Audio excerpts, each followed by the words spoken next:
Hey, Just Be.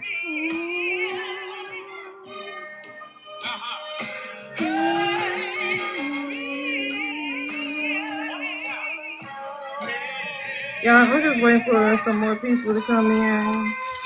That way I don't have to keep repeating the same stuff. Because it's getting sticky. Hey, Lacey.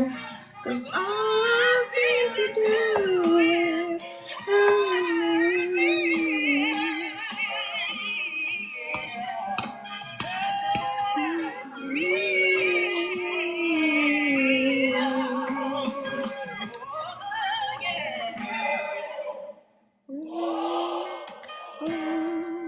And my background sing. Hey, drama. God rescue me from myself, from my overthinking. You're listening out there. Just repeat after me if you're struggling with your past. Say it.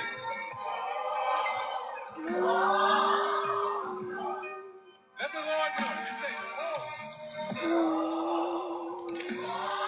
He wants to restore your soul.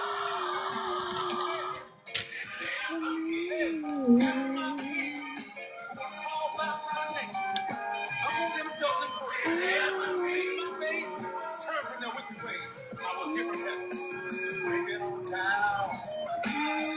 So it is. It is so. Amen.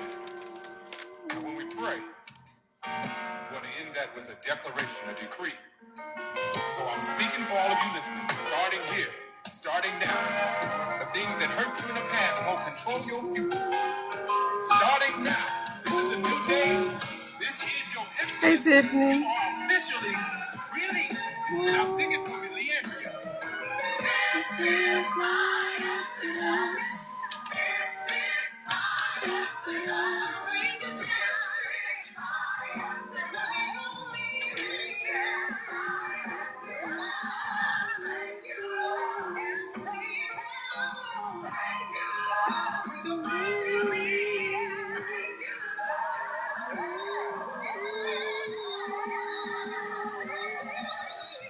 This is my exodus.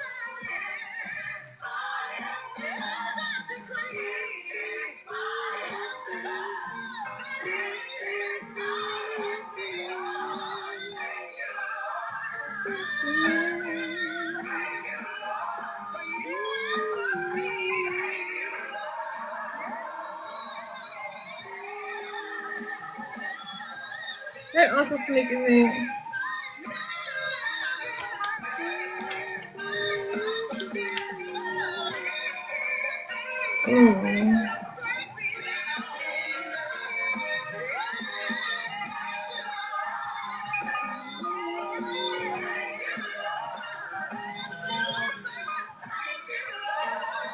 Hey, Hadaya. Hey, KBC.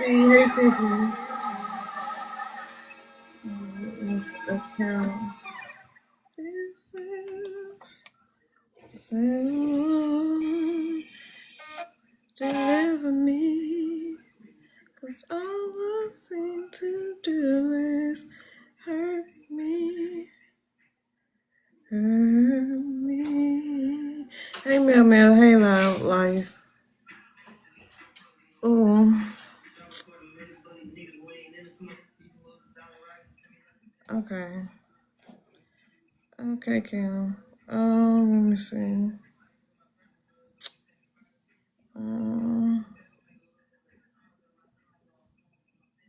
Thank you for the likes, Mel. I appreciate it. I'm trying to get some more people in here before I get to talking, because it is sticky out here in these streets.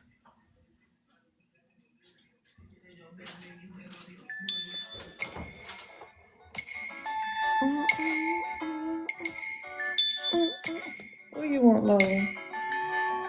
What you want?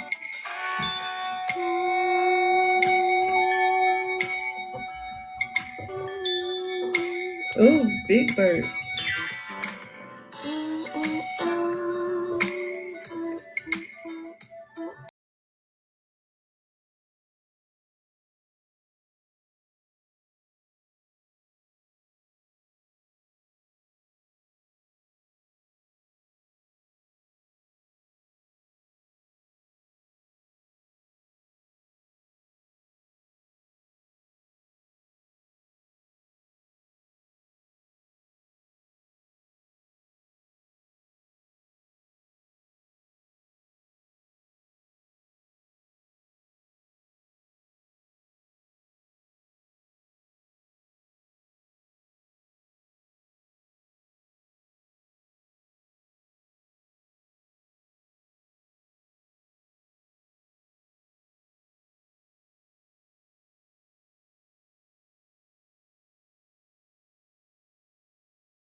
because I would really prefer to stay in the bed.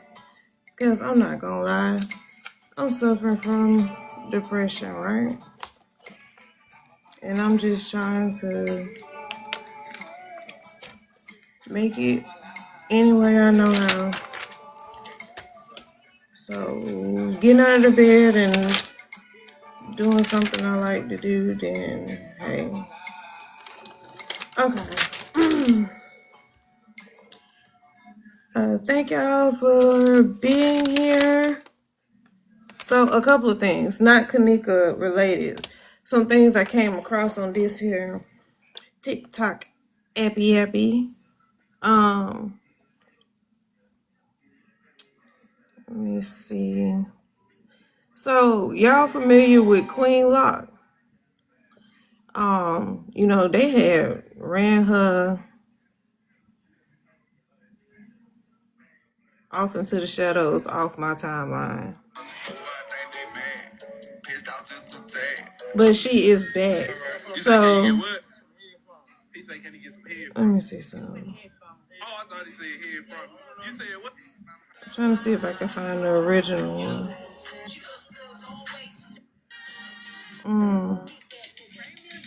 Hold on, y'all. I'm trying to find it. I thought I had saved it.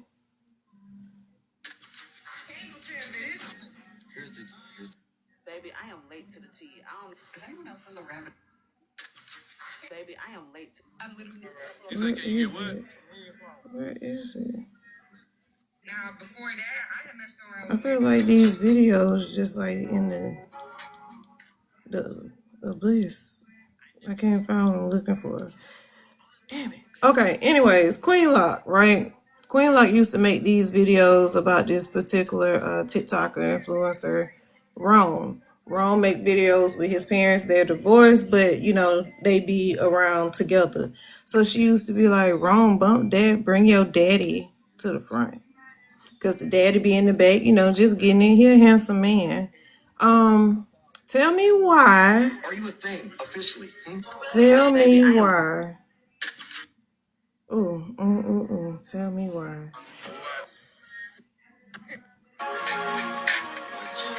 Tell me why. Let me unmute this. Why is she with that man daddy? Why is she with that man daddy? When I tell you my mouth hit the floor, my mouth hit the floor so hard, because I don't know if y'all know about Queen Lock. They was on her ass because they were saying, you know, stop saying you black, you not black. Culture vulture. She claims that part of her family is black. She was raised by black people.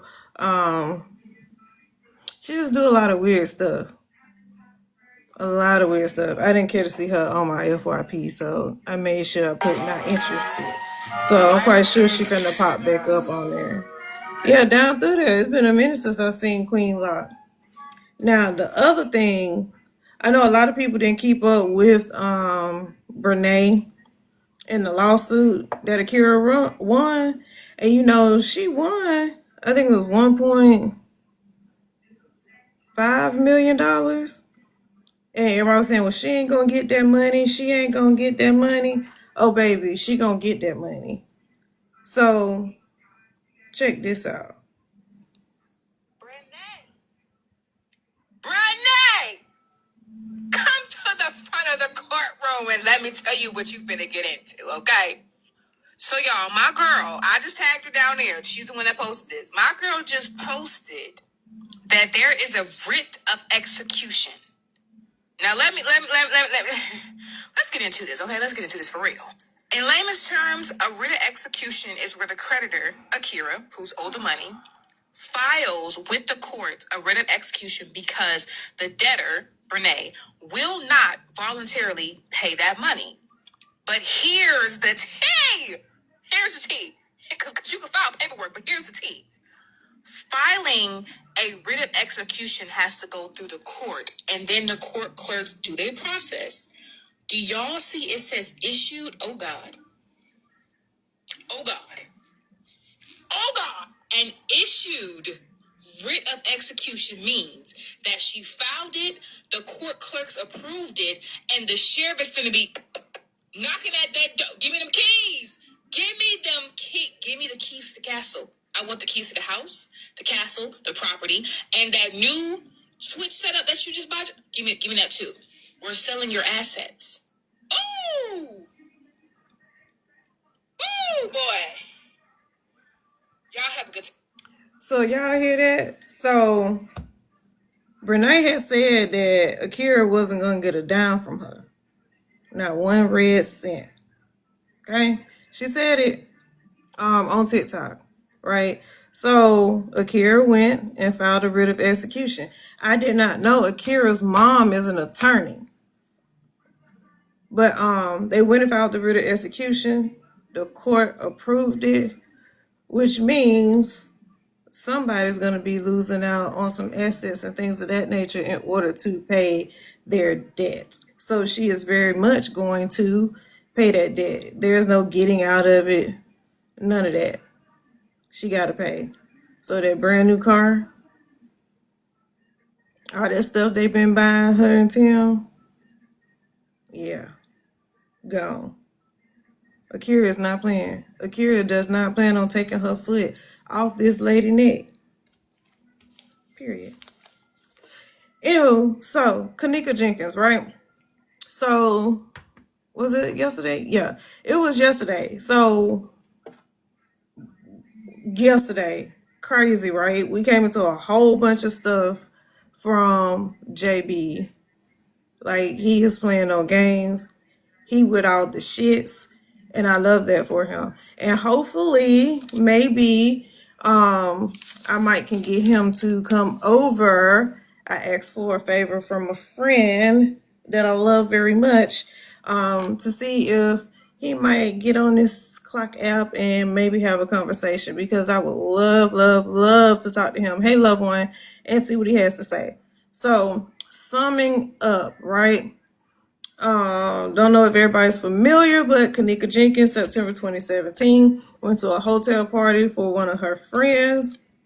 She ended up super drunk, and I believed rugged because of her movements, right? In the video, you know, she was stumbling around. It was more than a drunk walk, stumble type thing. Like, she was clearly incoherent. She wasn't aware of what was going on or whatever. And according to the autopsy report, because I did pull it up, she had fent in her system, opioids in her system, that white girl in her system, GHB in her system.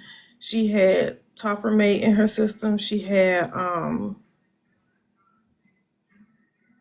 oxy in her system, ethanol, and a couple more other things in there. So clearly somebody slipped that girl something, right? So she's been stumbling around. I don't even think the friends really looked for her either. I saw some clips of them walking down the hall, but I don't think they looked for her. I don't think they gave a shit, right? She's stumbling around in the kitchen. 3:25 on the security footage is the last time that anybody see her alive on September the 9th. The friends, they called the mom after they so-called looked for her and couldn't find her, which I find is weird because she stumbled around that hotel a long time. Nobody, but I digress. Called the mom. Hey, we can't find her, blasey blasey. The mom get down there a little after 4. It's like, hey, my daughter was here. Her friends say they can't find her. Mind you, the friends have left. If they was real friends, you don't leave, right? That's an emergency. Hey, Whit. So anyway, she asked them about video footage. They tell the mom no. She ended up making a 911 call. She was like, hey, my daughter was here. They said she's missing, da da da da. There was no sense of urgency from the 911 operator. It was like, basically, you know, she's older. Give her a minute to see if she come back, blah, blah, blah. So the police finally come to the hotel, ask about the footage.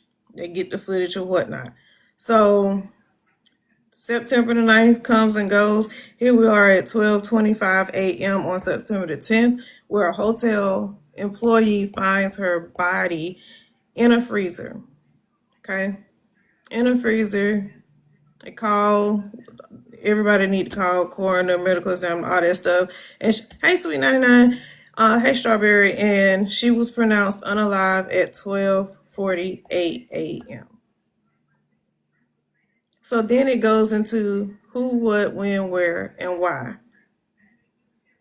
You can't get straight answers out of anybody. Nobody knows how she got down into that kitchen that was supposed to be inoperable. Weird. So that was 8 years ago. So a couple of days ago, her mom pops up out the blue and was like, justice for my daughter, da da da. If I gotta go back to court because I'm talking, that's fine. I was silenced. They sat me in a room for hours and made me say what they wanted me to say. So people looking at her like, bitch, what? It's been 8 years now. You want to holler about justice for Kanika? I know you fucking lying. Being that she got money, they sued the hotel and the manufacturer of the freezer and all that stuff. $10 million lawsuit. Kanika mom got 3.5 million. Another family member got like 1.5. And then right, Mel, ain't no way in hell. And then another family member got 1 million. Now, who are these two family members? That's still my question. And why did they get money out of a settlement from her passing away? The attorney's fees, of course, were paid out of that, and then I think $6,000 went towards funerals. And speaking of funerals, Kanika just got a headstone. Kanika just got a headstone. It's been 8 years. That girl just got a headstone. Her mama got a BBL though. Anywho, so there's this activist named Jedediah. Oh shit, I got it. I said it right. Okay.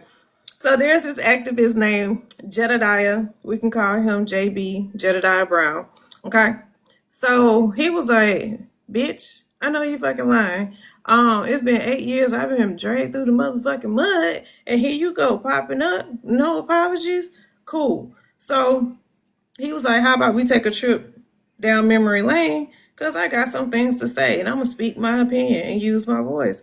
He was like, we're going to go through the raw footage that I have of everything that happened at the protest. Anytime he was around, he had on a mic. He said his mic picked up a whole bunch of conversations that maybe shouldn't be picked up because people forgot he had a mic on. They've been going back and forth. Teresa, which is Kanika's mom, said that he threatened her. He did not. He just said she's going to be looking down on you. I mean, it could be a fact. Thank you so much for the heart meeting. So she been going on and on and on and on and on and on and on and on and on and on some more. Hey K-Bay, thank you. On Facebook, hooting and hollering. I mean, it is crazy. She just ranting and raving. It's a bunch of scriptures, a bunch of God this, God that. And in a post, she mentioned a Judas. She's referring to Jedediah. Snake referring to Jedediah because they say he stole some money. He said he ain't steal no money. He ain't have no money to steal from them. He said everything that was going on was money that he raised for the protest to get people out of jail, this, that, and the other. And when she told him, she looked him in the eye and said she wanted peace. These are his words. She said, I want peace, but God, and they're going to be mad at me. We need to stand down. And he was like, what? What do you mean? Right? And who the fuck is they? We're going to come back around to they. Okay? Who is they? Because they are going to be mad at me. So they shut it down, right?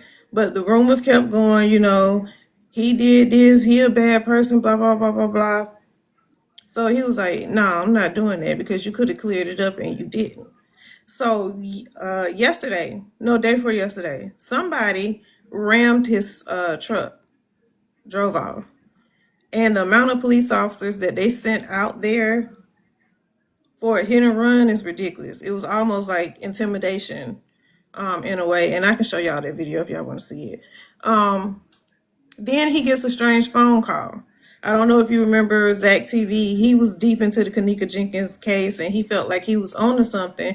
And he actually had reached out to Jedediah to tell him he was onto something. He was like, "I don't appreciate what they're saying about you. You know, you always got a place on my platform, which was YouTube."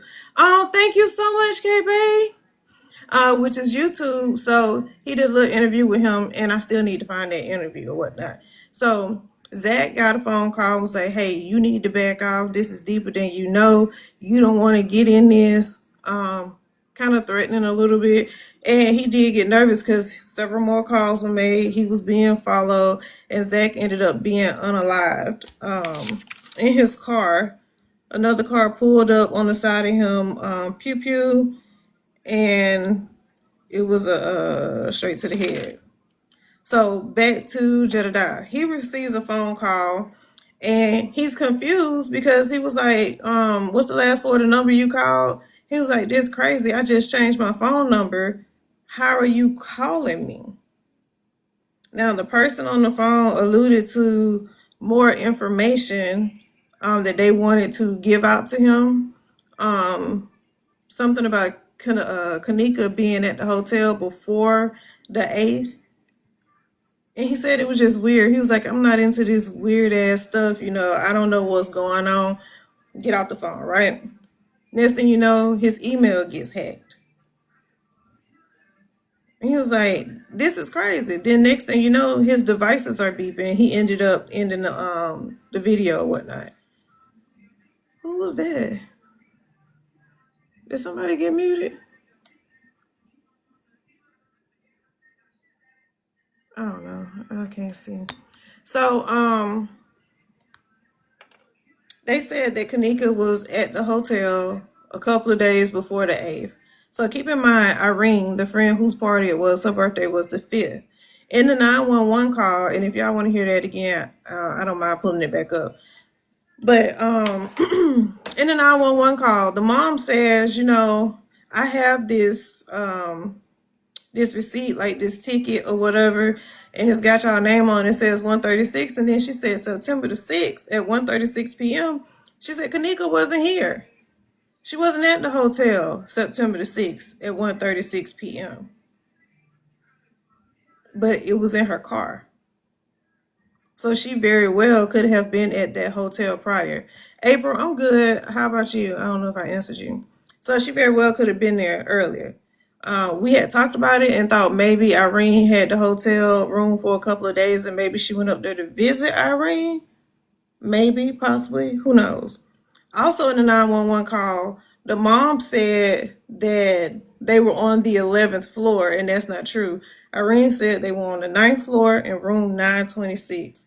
So it was already a lot of flip-floppy stuff going on.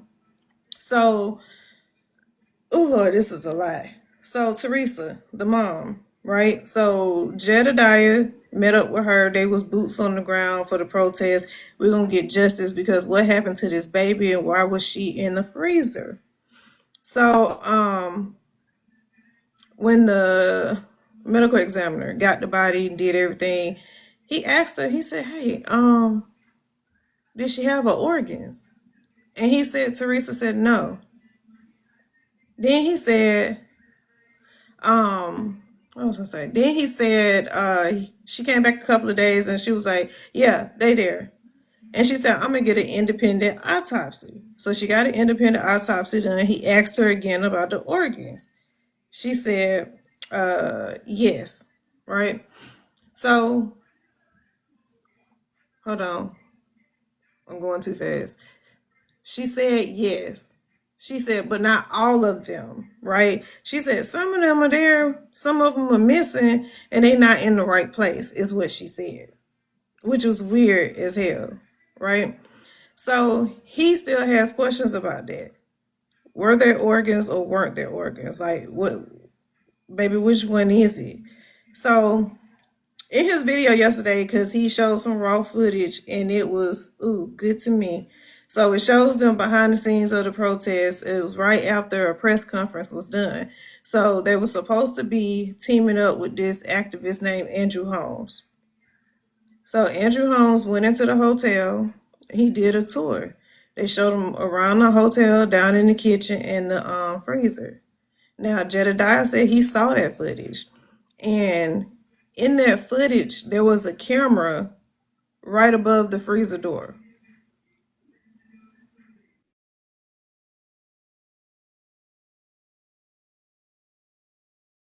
Her walking into the hotel, and that was it. But Jedediah said there's a camera above the freezer, and he saw it in the footage that Andrew Holmes had captured. So why couldn't they get the video footage from that camera? Was it not working? Did they not want to give it up? Cool. So Andrew Holmes, after seeing that video, he told Jedediah and the people that he came with, it was like two other females and another dude in the video. And he made note of this. He said, I didn't get along with them, but we was there because we was going to make it happen. Andrew Holmes told them, look, we're done. She just got in the freezer. That's it. That's that. We're going to close everything down. That's what the mom wants. She don't want y'all to protest. None of that, right? Says this on a press conference after he released the video. That pissed off Teresa because she didn't give anybody authority to release the video. Now, one of the girls had asked him, she was like, Andrew, did the mom give you permission to release the footage? He said, yeah, she did. She did not.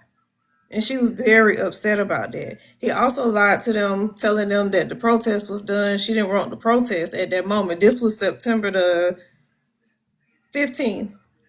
This was like the very beginning stages of this. And she never said that. So why would Andrew lie? Why would he do that? Is the question. Why would he tell them people, basically, go on, folks, it's nothing to see here? And I'm like, is it possible that maybe he is in cahoots? WK Bay for 11 and up? So is it possible that he could be in cahoots with whatever's going on? Because why would you try to shut the case down? So also in the video, it shows Jedediah very upset. Everybody was upset. Oh, thank you, Bedazzled. Everybody was upset that had happened because they felt like they had been backdoored. And then they were getting blamed for something that they thought she wanted, right? So in the end of that video, they made a claim that footage did not look real. They wanted to verify that the footage was real because they said it didn't look real to them. Okay? So, do I want to say that? Do I want to say that? Do I want to say that? Okay, so Andrew Holmes.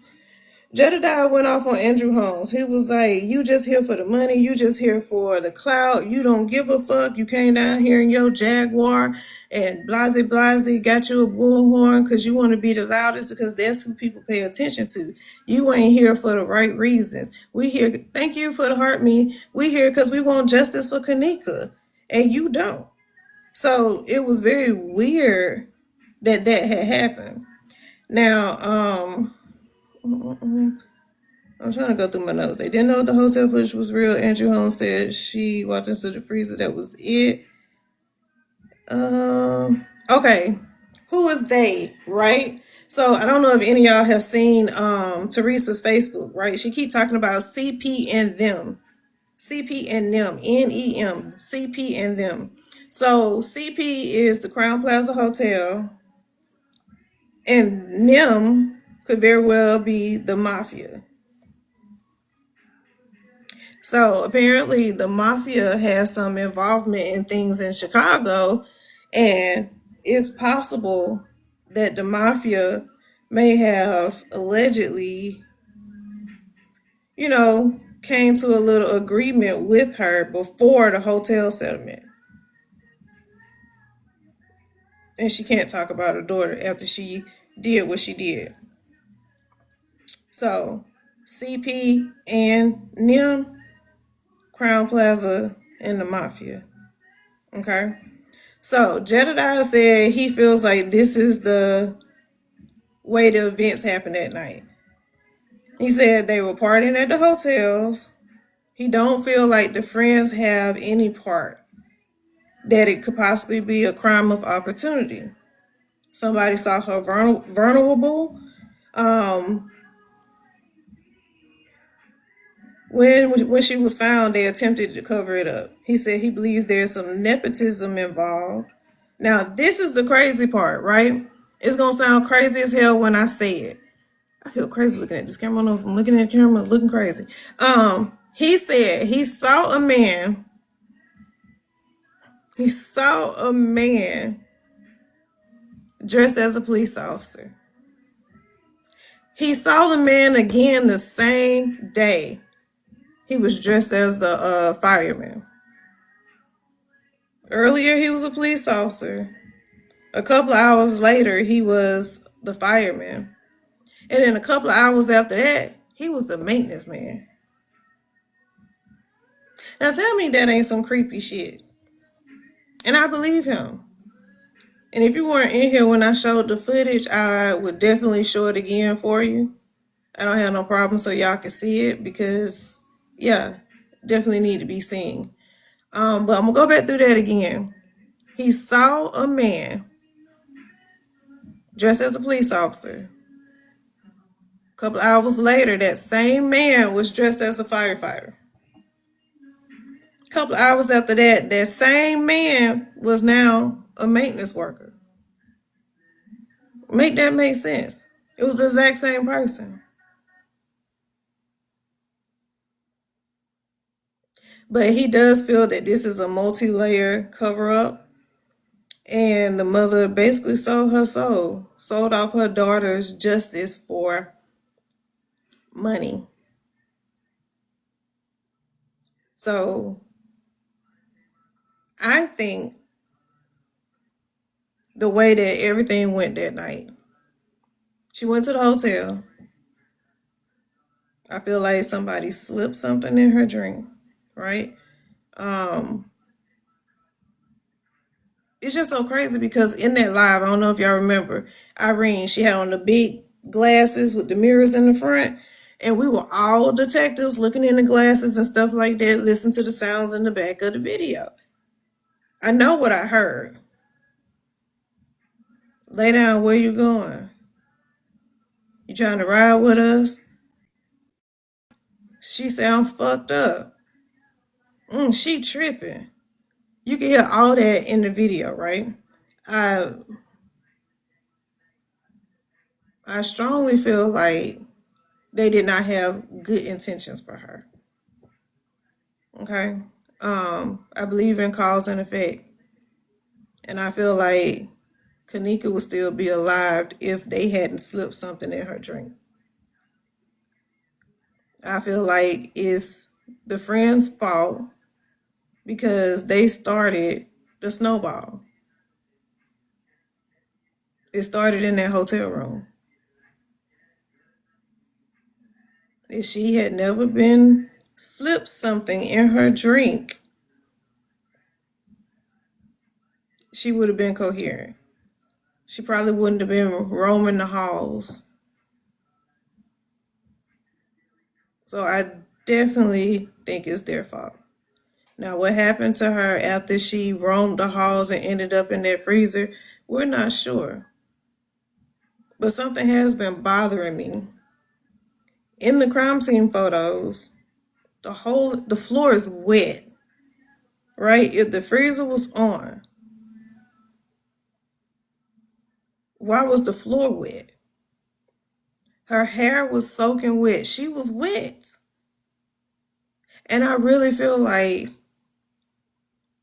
it was a possibility that she might have been in a pool in some water and then dropped off there. Because if you look at her pants and stuff, it's like black gunk on her pants leg. Kind of looked like she was dragged there, placed there, And that's why the shoe and stuff is across the room, because her shoe came off and they just tossed it in there.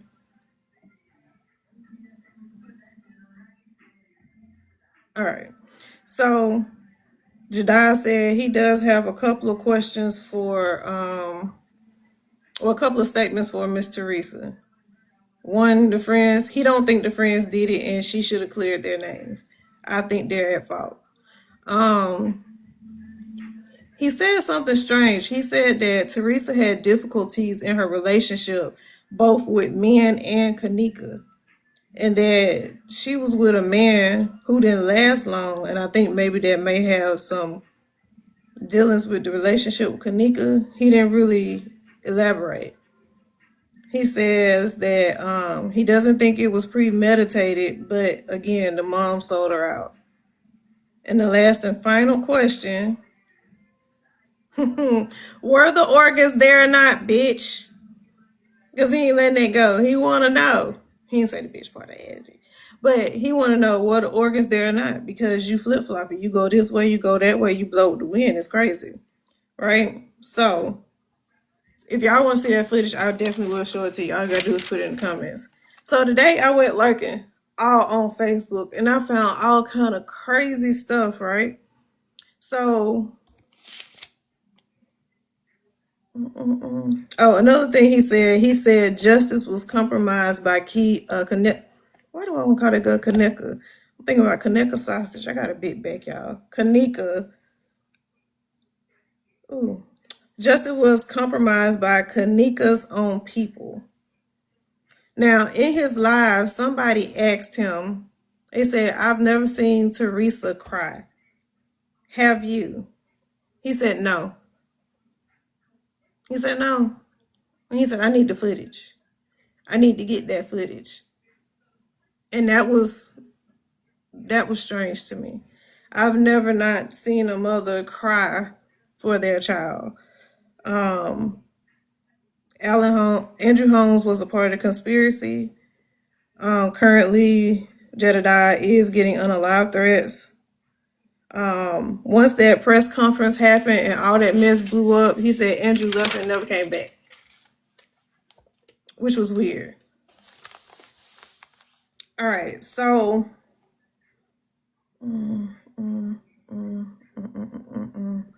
looking for something.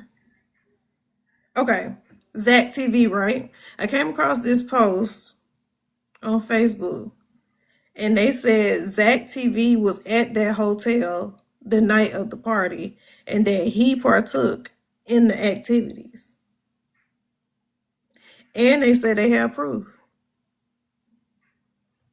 Now, in that post is a picture in the comments, and I think somebody was saying that that was Zach. I don't know where that person got that picture from because it was so weird. And I'm like, Zach was at the hotel. Zach was hanging with these people when he was solving the case. He never let on that he might know them. Let me show y'all something. Hold on, y'all. I gotta go through these posts. Hey, Richie. Richie, how are you? You doing okay? You loving your apartment? Is it decorated out yet? Because I want to see it. And I hope you had a great Thanksgiving. I hope things are going well at work too. Okay. Hold on, y'all. I gotta go in order. Because I gotta find this picture. I'm like, y'all can't just be sitting in the comments today. I need somebody to talk back to me because we gotta discuss this. I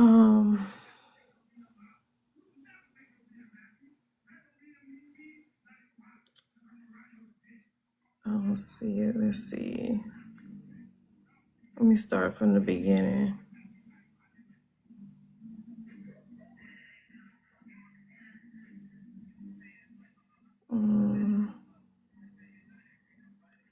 All right, so there's this page, right? And they made this Facebook post, and they have a couple. And it says, Teresa Martin, tell the world that you know she wasn't found in no freezer. She was put in the pool. which is why she was wet when they found her in the freezer. Don't untag me, ma'am. Monifa and Shamaya, those are the girls. Well, Monifa was one of the girls that rode in the car with her to the hotel. Monifa and Shamaya was caught walking from the back of the Crown Plaza Hotel behind the dock.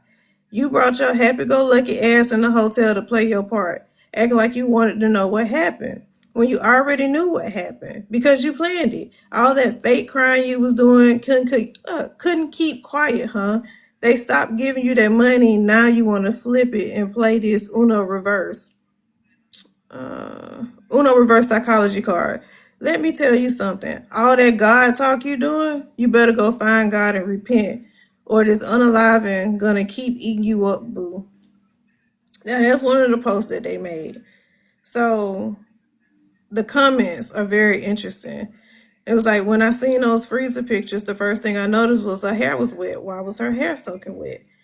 Um, Somebody said, yes, I did read up on that. They dropped her in the pool. All right. So this same page also wrote this post. The person also stated that Kanika's brother was the one who unalived someone in a gang, and Kanika witnessed unaliving that she was supposed to testify in court, but at the last minute she decided that she wasn't going to do it. They also stated that Teresa got life insurance on all her family members and that she knew what was going to happen to Kanika, and that J Money, that is her uncle, that J Money figured out everything.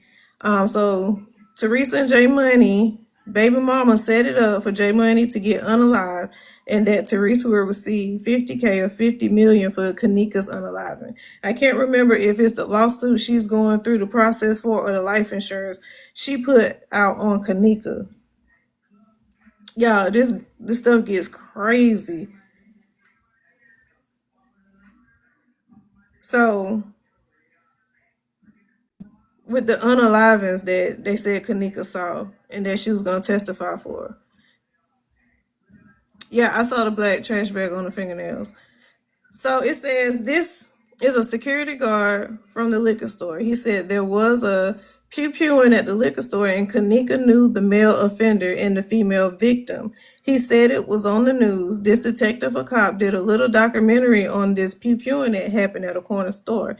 I can't remember if it was a liquor store or if it was a corner store. They said the witness didn't want to be known, but they had footage of a group of girls. The witness was there at first, and then you can see the girls pointing out street cameras, and then the witness was gone. It was dark outside, but some of the girls were still there. It was being said that Kanika was the witness, and I believe this matches with that.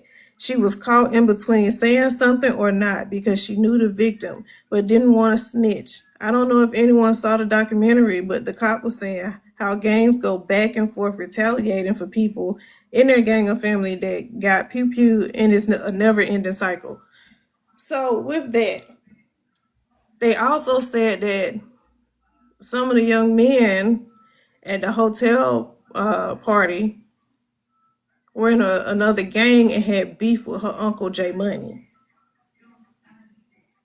Which will, follow me now, her uncle J Money is beefing with people, right? They're going back and forth doing such. Kanika, guilty by association, she's at this hotel party with the ops that she may not know are ops, right? So her being rugged doesn't sound so far off when she was in the presence of people she didn't know had beef with her uncle. Now, after Kanika was unalived, a little bit later, her uncle J Money was unalived.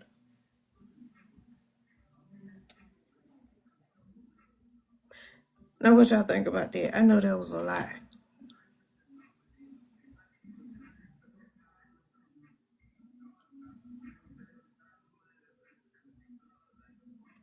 Now, Alexis, the video with the trash bag, um, it does look like a body, but the thing is that gets me is the blood. There would be no blood. there's no blood dripping, right? Because she didn't have any lacerations or deep wounds or things of that nature for her to be leaking any kind of blood. The only thing that she had was on her ankle.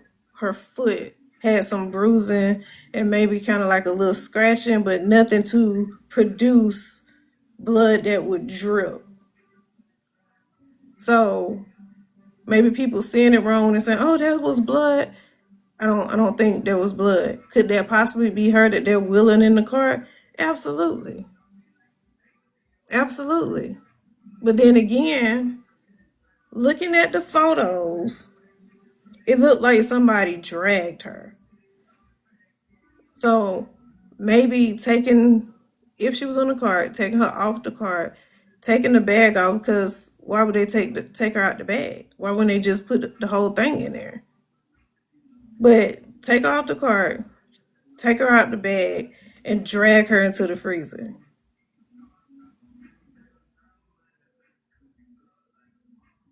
But back to her uncle, because I've never heard of J Money before. Now, the person making these posts say they have all the evidence to back this up. They told Teresa, "You better tell it before I tell it." They keep asking her, "Are you going to tell it or am I going to have to?" But what I want to know if Zach TV was at the hotel that night, because the post said it's three friends: Rob, Marco, and Chosen. Now, where is it? Rob has a YouTube. He did a live where he called Zach TV. He did not know he was on three-way with what's the boy name? Marco and Chosen. And basically he was checking Zach, called him out about what he was doing with the investigation, Bazi move out the way, this, that, and the other. And they said that Zach said, "Mind your business. I'm getting money."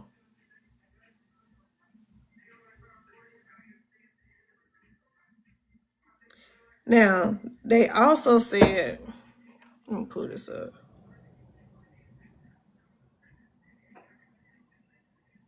Oh, hold on, I'm going too fast. Let me go back to this, her being a witness. There's this article, oh, I don't know what this is. I don't know what this is, but let me turn this off. So this says the court filings also revealed that attorneys for the Jenkins family conducted a private investigation, found no evidence of injury from any type of physical attack or sexual assault.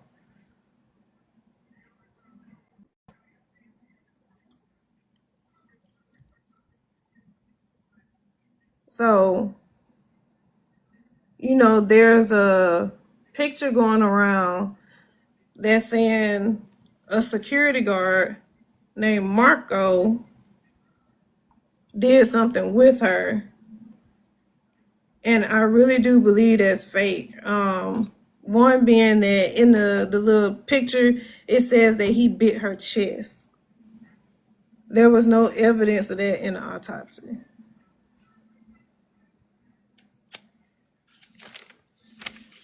No evidence at all. No evidence that she was touched in that manner.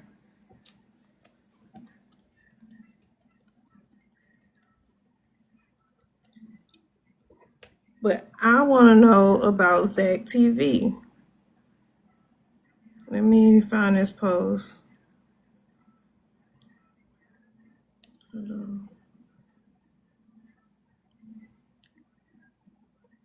Let me show y'all this.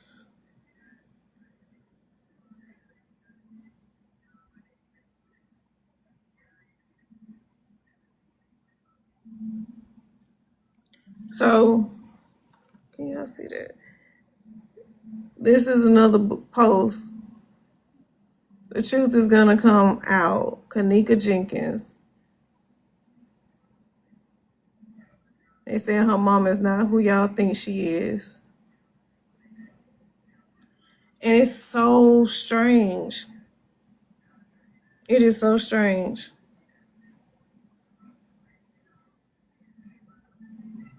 So going through some of these comments, hold on. Let me find this post.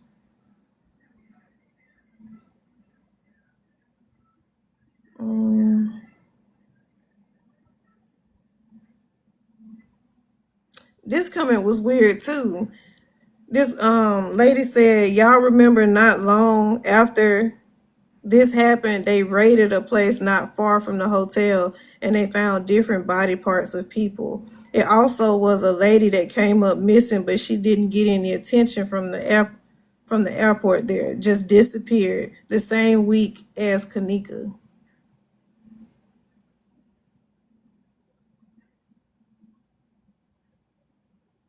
And I'm gonna Google that because they found a house with body parts.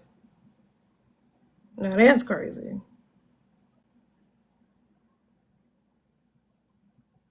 And here's another comment on another page. It says, man, Zach ass was at the party and participated in this shit too. That's why they unalived him.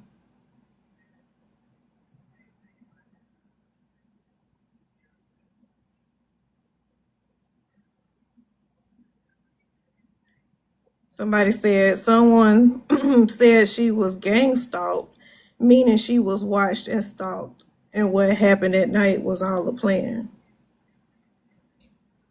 Now think about this. Could it have been something? Because we did mention this slightly the other night. I think it was like 3 days ago when we heard the 911 call, right? If she was there on the 6th, that means she had been seen before. Could it have been possible?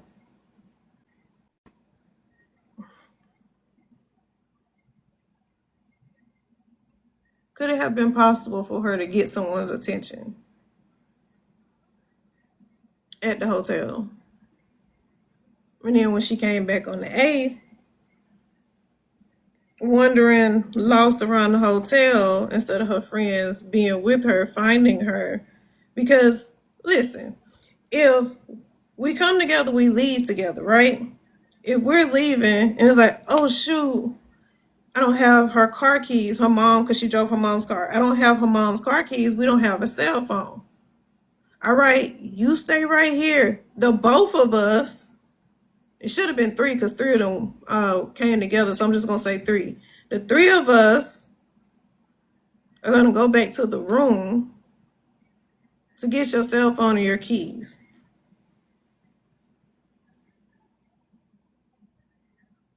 That girl couldn't even stand.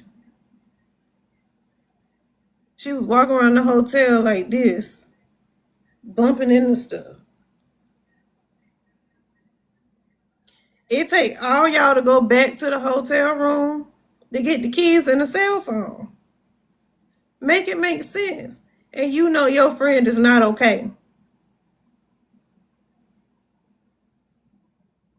And no, I don't believe they went in there, got the keys, turned around, and came straight back, because if they did, they would have bumped into her. I think they went in their room, started having fun. She'll be all right. We get in a minute. I think they sat in their room, walked around the hall a couple of minutes, and then called her mama and went home.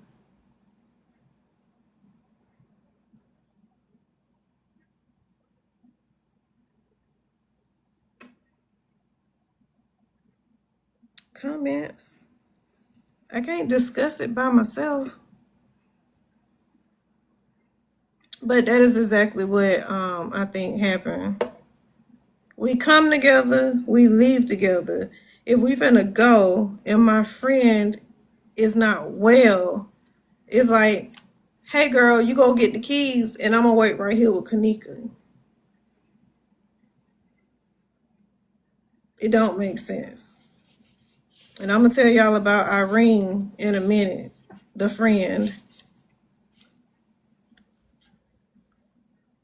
is that? Who got Mr. Brian swole eye up? Oh,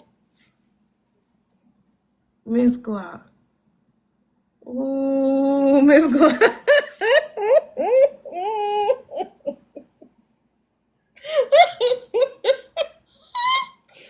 mm.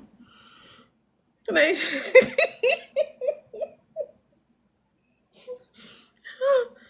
I'm sorry. Your picture got me pissy. Okay. Ooh, Miss Glock. He's gonna get ya. He's gonna get ya. Ooh, y'all move fast. Oh God. Thank you for the heart me, Miss Glock. But now I can't stop looking at it. Oh Lord. What I was gonna say? Oh, I'm looking for that Zach TV picture. Um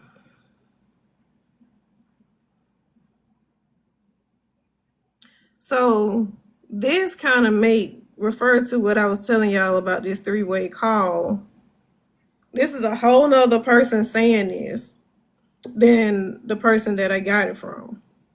It says, no, Zach TV had a role in her unaliving too. They basically unalived him because how you gonna tell on us and you had something to do with it too? Anybody want the real story? Go to YT, go back to the people that was solving the case, meaning that they were really trying to get to the bottom of it.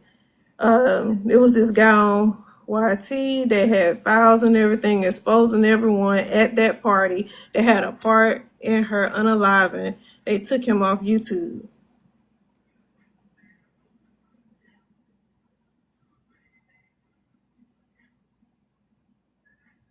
Here's another weird comment. It came out that the hotel was connected to a warehouse a few blocks away where they were chopping body parts. Kanika was the next victim to be sold on the black market. The hotel staff and managers were all involved. They put that girl in the freezer until she could be moved to the warehouse.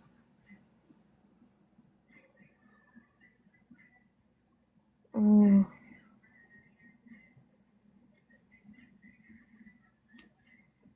mm, mm, mm.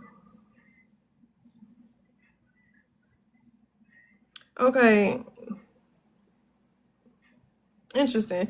This says where they found her at was an employee only area. And again, there's only video of her leaving out the room. There's no video of her going into the elevator or even walking down the stairs when it's mandatory for cameras to be in those locations. And the only people who have access to the cameras are the employees who have access to those areas, like security or anybody who has security access. Talking about the bodies? That is crazy.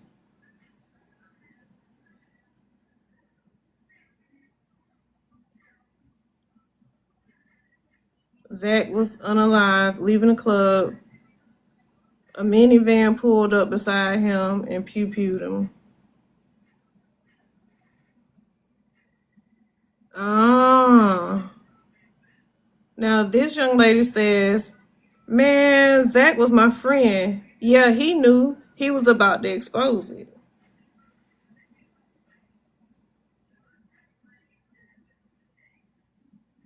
Here's another one.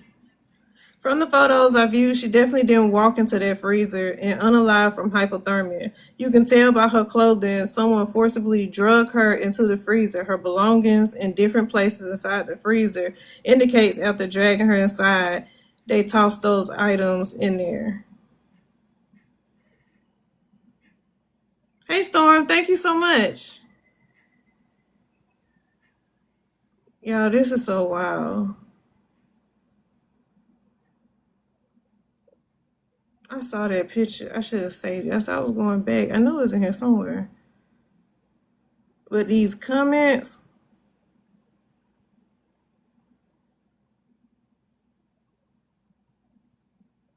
because somebody said she didn't even want to go to that party. Her and her other friend were supposed to go to the were supposed to go to the movies because that friend, her best friend, did not fuck with Irene, did not like Irene. So she wasn't going to the party. But her mom was like, you need to go to the party. You need to go to the party. So she went to the party. And the other friend went to the movies by herself. Y'all, it's some truth in all of this, right? We got to break it down like a pound. There is truth in here. I feel confident that the first part of her night, we know exactly what happened to her. Now is the second part of the night. And then what did her mom do with CP and them? She promised not to talk about her daughter in exchange for money for silence. You leave us alone now. Don't draw that attention to us now, because we doing stuff out this hotel. So I'm going to give you this. You going to hush.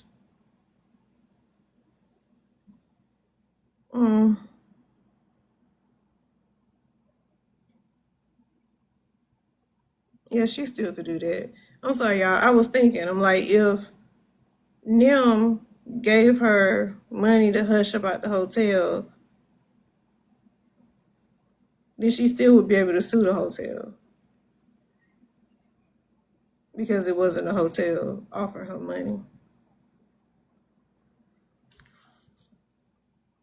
But I'm very, very interested in this part that they're saying Zach TV plays. Now, this is the video Lexus was talking about.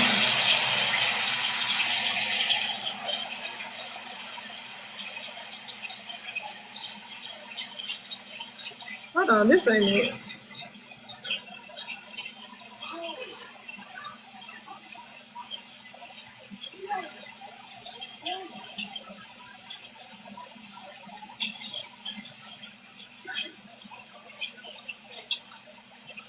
Here we go. This is the video she's talking about. There's a black trash bag right there. You don't see it. Let me rewind it back. It's a black trash bag on the bottom of the cart. It hit that thing over there. He moved it. Y'all see it right there? Now, that could very well be a body. I mean, it looked like somebody bent and legs hanging off the cart.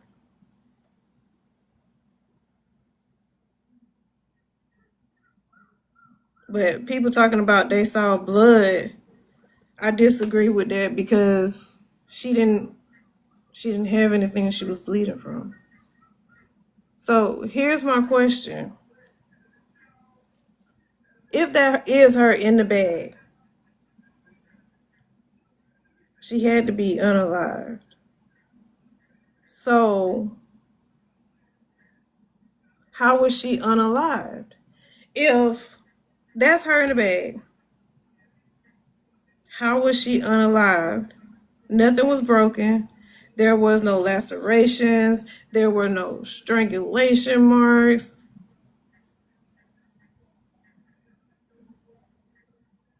No puncture wounds in her skin. How? How? Even if they hose her down first, it still should be a source. Because looking at the pictures, the crime scene pictures, there's no blood in the freezer. There's no place that she had where blood could come from. There was no blood in her clothes or anything.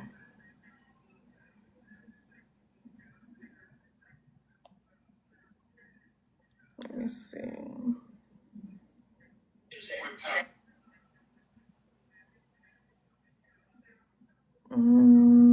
see.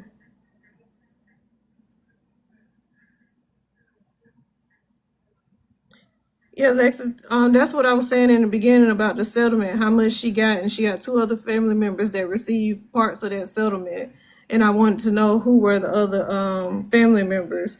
So it was her half sister Leonore and her brother Kenneth Jenkins.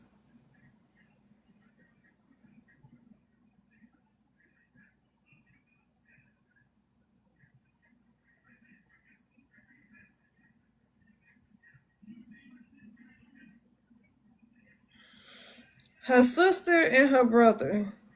Her sister got 1.5 million and her brother got 1.2 million.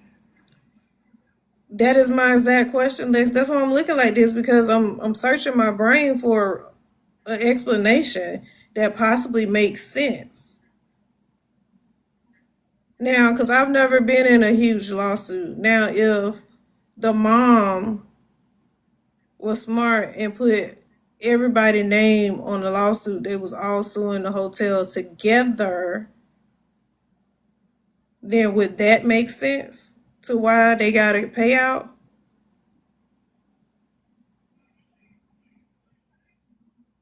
Hey, LP. But if that was so, wouldn't the money be split equally between the three?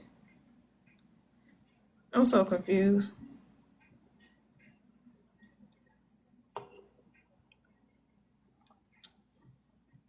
Why did her siblings get money?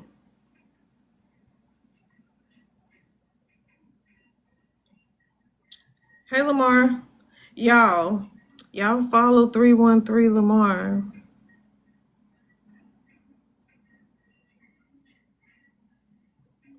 He looked like Idris Elba. He's a handsome man.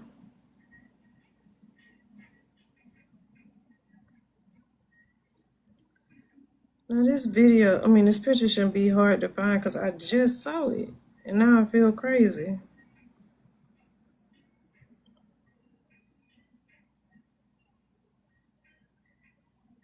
Y'all, I'm gonna take a break from that. I wanna tell y'all about something that just happened. If her sister filed a missing person report, why she got I don't know.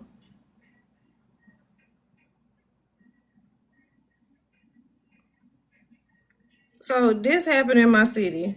This young lady posted this post. I'm not gonna say her name, but she said a father called her and said, "Hey, I know you was here. I'm missing." Thank you so much, Sandy. He said, "I know you was here. I'm missing $2,500. Did you take it?" She said, "No." He said, "No, did you take it?" She said, "No," right? So he called and said he was coming to get her.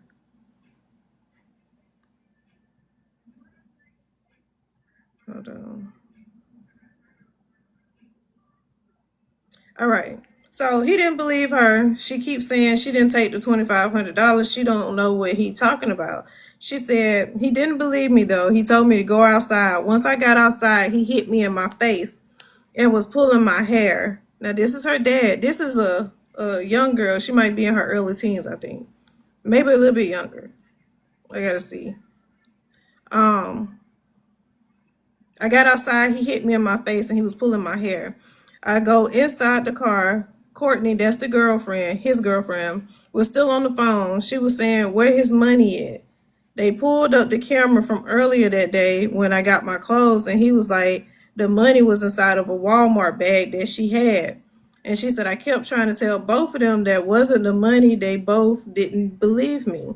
I hung up the phone on Courtney. Then, hold on. Y'all know how these teenagers, right? It'd be hard to read. I hung up the phone. I hung the phone up on Courtney. Then I started asking him why would I take money from him. He then told me he not no dumb nigga. He know what money look like. He also said since you want to steal from me like a nigga on the streets, I'ma treat you like a nigga on the streets.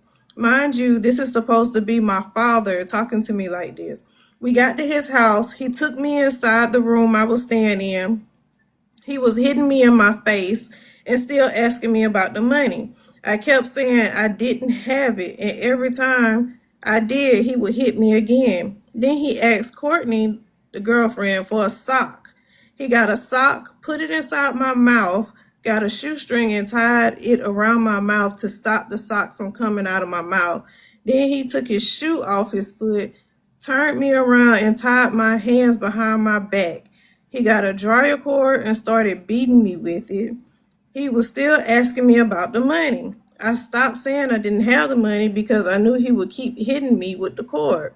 The girlfriend, Courtney, was knocking on the door telling him to open the door. She was about to call the police to press charges on me for stealing the money.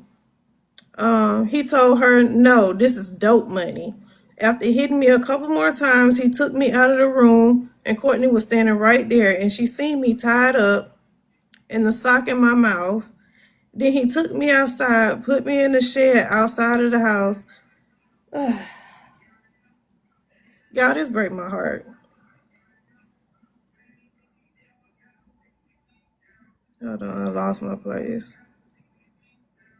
Um, in a shed outside of the house. I sat inside of a chair. He told me, no, I can't sit on no chair. He took the chair, so I sat on the ground. Remember, I'm still tied up and the sock is still in my mouth. He was still asking me about the money. He was like, you don't know where it's at. He closed the door, locked the door, and put the chair under the doorknob. Like 10 or 15 minutes later, he came back and was still asking me. He took me back inside of the house in the room. He asked Courtney for some scissors. She brought them and he cut my shirt off of me. He was still hitting me with the cord. I told him to let me look around the house for the money, but I couldn't really look because my hands were still tied up. I stopped looking and I was asking him, why would I take the money and stuff like that? I walked out of the room. He hit me again with that dryer cord across my back. I then asked him to take me to my granddad's house, acting like the money was there to get some type of help. Then he asked Courtney where his pew pew was. This pissed me off so bad. He said, you know, if we go back to your granddad's house, you getting other people involved while tapping the clip of the gun on my forehead. We was walking outside. Courtney kept asking, so do you have the money? And I wasn't answering her. We left the house. I was still tied up. My shirt was cut off. I wasn't saying anything. We got to my granddad's house. He told me to go get the money. My sisters and brother and cousins was all up. They all seen me tied up, shirt all cut out, face beat up. I was acting like the money was there. I went inside my granddad's room trying to wake him up. The first time it didn't work. I was trying to tell my cousin to call the police, but he was following me around the house. He was about to make me leave again. Then I told him, let me go look one more time. I went to my granddad's room acting like the money was in there. Then my granddad had woke up. He asked my dad what was going on. He told him I stole some money from his house. He realized I was lying and he tried to make me come back with him. And I started yelling and he was pulling me and stuff. And he said to me, okay, you don't have to give me the money. Don't ever contact me again. And all the stuff that's at my house, I'm throwing it away. He took a phone and he broke it. He said, here go your phone, and he left. I yelled to my granddad and cousin to call the police. The police came, asked what was going on and stuff. He texted my mama and said, your daughter stole $2,500 from me. Don't bring her back around. Don't bring her back around. Her and he was throwing all my stuff away. Literally, everything I had was over there. My school stuff and all. Maybe 20, 30 minutes later, he texted her again and said, I didn't have the money, and he was on the way to pick me up and bring me home, and he felt like shit.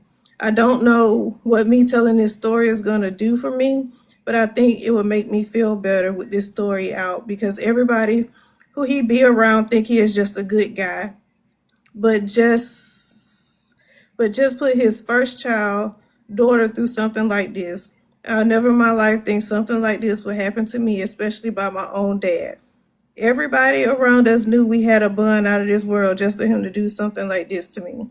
I don't even really cry thinking about the situation because it feels so unreal. And his sister April, I hate her. She said I deserve this after everything I put him through.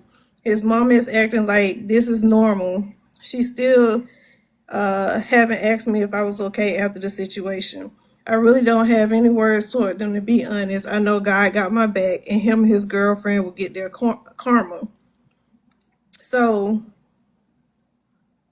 where's the text message? Did she delete the text message? 2,500. I'm trying to find the text message. Did she delete it? Let me go back.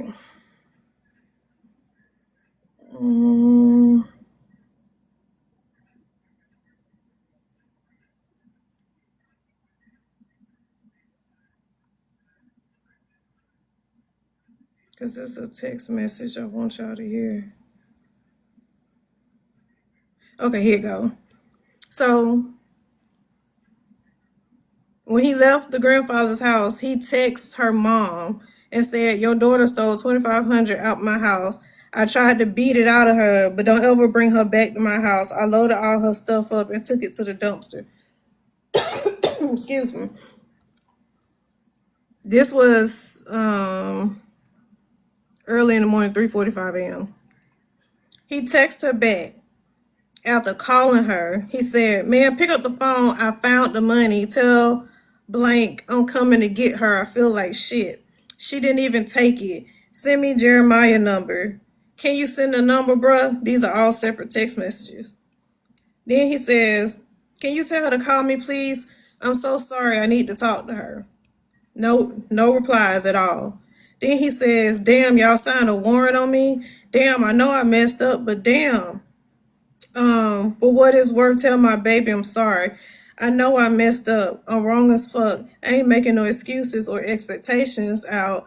I'm sorry from the bottom of my heart. I love my baby girl. I wish I can take all of this back, but damn. I'm gonna show y'all.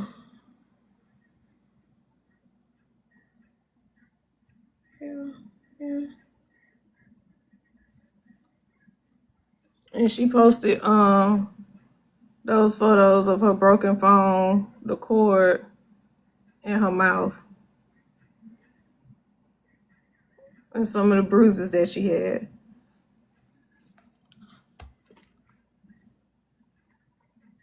Who is this? And that just made me so sick to my stomach. That pissed me off so bad. That happened in my city. Like, why'd you treat her like she's some kind of mafia member? Really? I don't think he need to be up here. Let me get you down for you say something. Y'all, he put a sock in her mouth, tied it up with a shoelace to make sure the sock can't come out. Tied her hands up. Cut off her shirt and beat her with a dryer cord.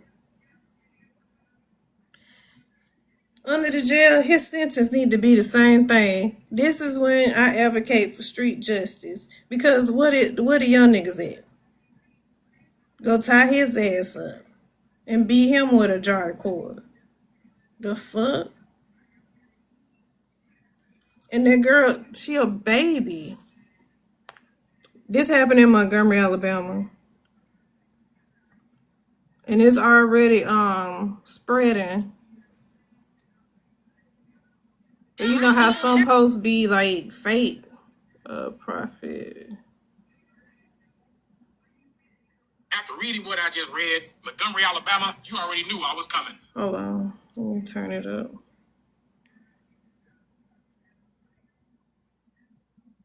Hey guys, you remember after reading what I just read, Montgomery, Alabama, you already knew I was coming. So this is a call to action. So there's this young lady down in Montgomery, Alabama. Her name is Ashanti Kira Norman. Her dad, his name is Jonathan Norman, and he has a girlfriend. Her name is Courtney Stanton. Okay, so what happened is, from what I've gathered and what I've seen and read, the father accused her of stealing some money, about $2,500. Long story short, he accused her of stealing this money. He brutalized this child, tied her up, He hit her with this type of cord right here, a dryer cord. He had her tied up, bound, put sock in her mouth with shoestring, hands tied behind her back. The girlfriend was part of this. She watched it, she saw it, never called 911. It got to the point to where the little girl, Shanti, had to lie to her father in order to get him to take her to her granddaddy's house or godfather's house, whoever, and just to get over there so she could try to get one of them to call the police to save her. She couldn't wake the grandfather up or godfather up the first time, but she was able to wake him up the second time. He asked what was going on. She ended up basically staying over there, okay? But she didn't stay without bruises. She didn't stay without being attacked. Her so-called father, Jonathan, left, got back to the house, still looking for this money. He even sent a text message, and then acknowledging that, okay, I found it, she never had it. To do this to your own child, not believe your own child. But here it is. I did a little bit of digging. Jonathan Shane Norman, back in 2015, November to be exact, he was charged with attempted unaliving. His name was Shedrick Brooks, and he was hit several times with a bullet by Jonathan. So that violent streak is in it. And then, if you remember, back in 2018, September 2018, there was a casino worker who was charged with the theft of $192,800 along with some other co-conspirators. This happened on tribal land. That money was never recovered, but they all got convicted except for one. That case got thrown out, but not her. My question is, you know that your girlfriend steals. You know that she has that tendency to pick up things that don't belong to her. But you would rather believe her over your daughter? And she was all in your ear, making it seem like, yeah, your daughter did it. That is sad and ridiculous. Now we need Montgomery Police Department to make some arrests. This baby has physical proof all over her face, her body, legs, everything. Along with witnesses in the family that saw a lot of this stuff. Montgomery, Alabama, we need boots on the ground. After reading what I just read, Montgomery, Alabama, you already knew all. Y'all, that hurt my heart so bad. That poor baby. You imagine how scared she was, and you treating her like some nigga that then came into your stash house and kicked the door in? The fuck is wrong with people? And then you like, I'm sorry, she didn't take it. I'm on my way to come get her, nigga. The fuck? Ooh, Lord. Cause I know in my soul, my intuition don't be wrong, man. I think we all probably think the girlfriend took the money, watched that little baby go through all this, and put the money back when put the money down somewhere when he wasn't looking.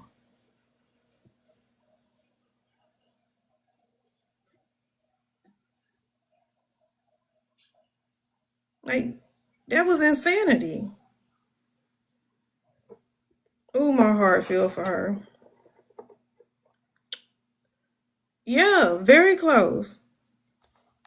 Very close relationship. That's what she said. But I guess money trumped it.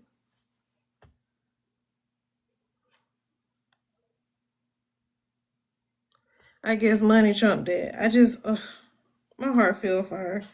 I want to do something nice for her. That poor baby. Folks just run around here just crazy as shit. Oh, I think what get me is the audacity for you to text back and like, my bad, she ain't got it. I'm gonna go pick her up. Tell her I'm sorry. Tell my baby I love her. You done hog-tied me, stuck a sock in my mouth and slapped me in my face, hit me in the face with a shoe, and beat me with a dryer cord? And then had the audacity to say, oh man, y'all signed a warrant on me? The fuck? Yes. Go to fucking jail if you make it there. I hope, listen, I don't know if y'all know about Montgomery. It ain't a real bad place. We ain't Birmingham yet. Birmingham like an hour and a half away. But we got some young niggas, okay? We got some OGs, okay? I hear gunshots all the time. This is the time, okay? Find that nigga and whip his ass with the dry cord. Put a nasty sock in his mouth. Hog tie his ass. Sorry, TikTok.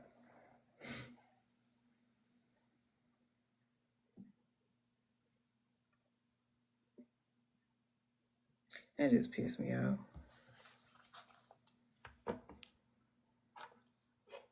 No, you hear some stuff and be like, because when I read it, I was like, no, I don't think that's true. No, like a dad did that to his daughter, but after I kept looking into it, and going in pages, I said, oh my god.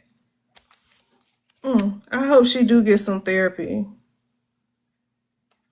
I wish I knew how old she was.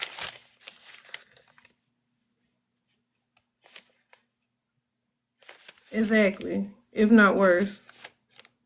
Did Mr. Bryan go to jail today?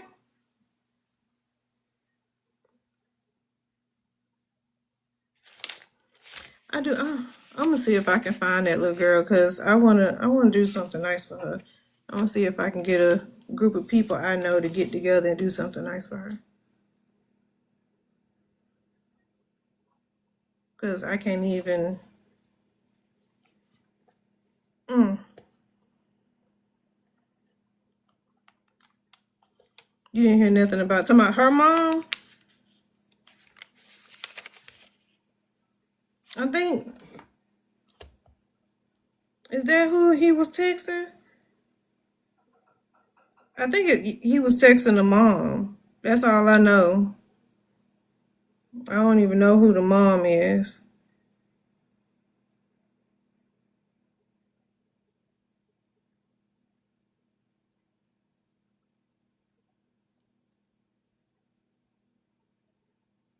Cause she said all her stuff was at her daddy house. He threw it out. So I'm not sure if I don't know. I'ma look cause when something happened, they get to talking on Facebook in the city. I'm gonna see if I can find her mama, cause I definitely wanna. I just wanna pour into her. She ain't gonna never trust another man again.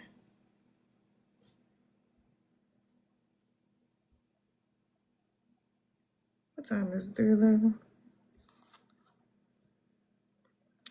All right. So Jedediah shared a post from Irene. Irene is the friend who party it was at the hotel with the glasses on. Kanika. Let me see. Teresa. Y'all was in here when I showed that video last night. When the people kicked in her door.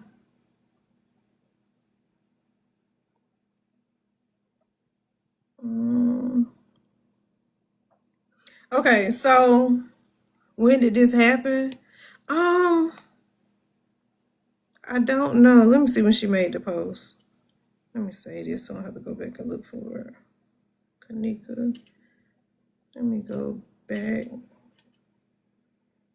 I don't want to cause right now. She wrote this post 12 hours ago.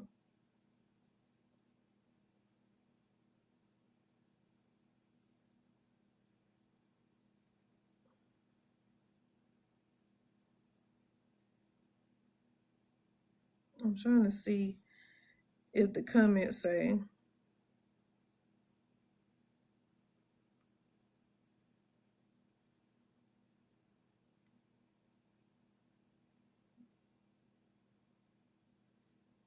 I'm gonna have to show you a picture of the dad.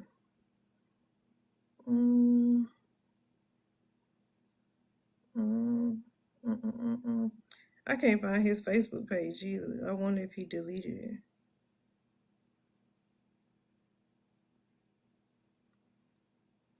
This guy said that's not a dad. That's a wild, unhinged animal. Sad, all over money. Love, I wouldn't go around him and I wouldn't trust him or the girlfriend. You think? Because she watched it. Like, how can you, as a grown woman, stand around and watch a child be treated in this manner? You just watched it happen. You pretty much was egging it on. Pretty much.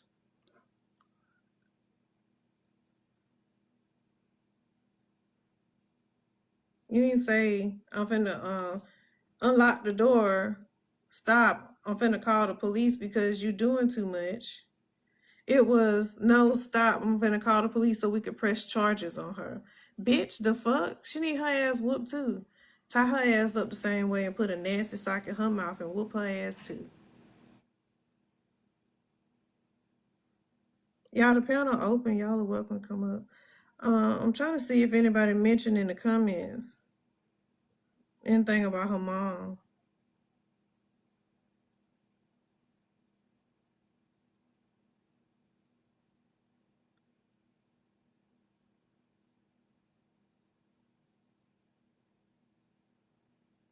Um, the comments agree the girlfriend probably stole it. Because I don't know if y'all heard it in the video. She stole $196,000 from Wind Creek Casino right down the street.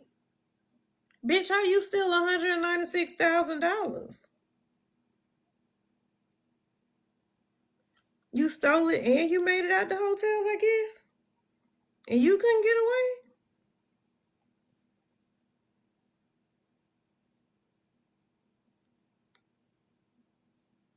Mm, they want to start a GoFundMe for her or Amazon wish list. I want to find her and give her a hug and get together and do something nice for her. This is the girlfriend.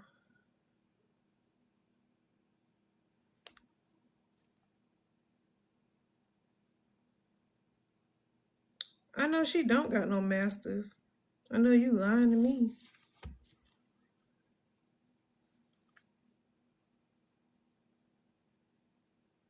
You know what?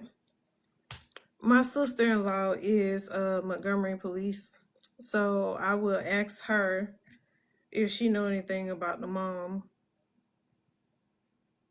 cause I don't see nothing in these comments. Cause y'all, I be nosy. I be all in my sister-in-law business, especially when something happen. I be like, "Girl, what happened?"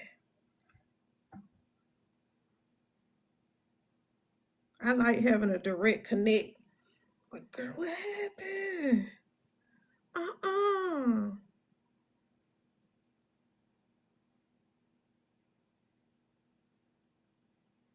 Oh, I do want to tell y'all because I think I mentioned it in here. That my son's grandfather had passed the Friday before last. Um, so the official report is because he was driving an 18-wheeler. He was just leaving from picking up something. No, yeah, picking his load up from work. The guy ran a red light. He and the 18-wheeler coming this way, and the man was coming this way. Hit him so hard, he turned the whole truck and it instantly blew up in flames. So after them doing everything that they need to do, they did come to the conclusion that they think he passed before um, the truck was fully in flames. So that make my heart like feel so much better. That's lifted off my shoulders because I was just praying to God that he didn't suffer through that. So that is the update. Thank y'all. Let me go get my charger.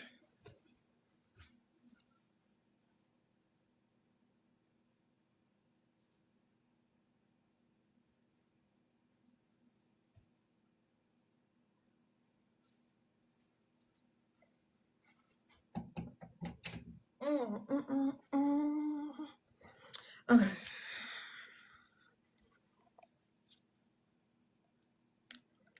Mr. Khan 999, I don't want to co-host. I'm trying to plug up my phone, and it's not even my phone. Okay. What I was gonna tell y'all? Oh, Irene. Good old Irene. Please quit inviting me. But I'm definitely gonna ask my sister-in-law tomorrow because I want to know. Mr. Villy, you keep requesting, and I think you rolling around in the bed or something.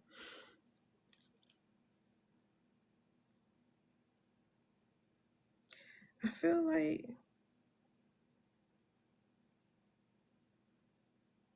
where's the original post?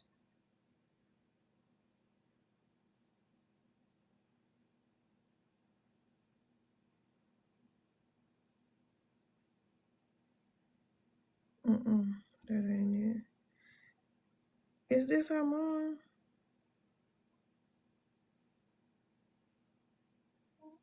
Is this her mom?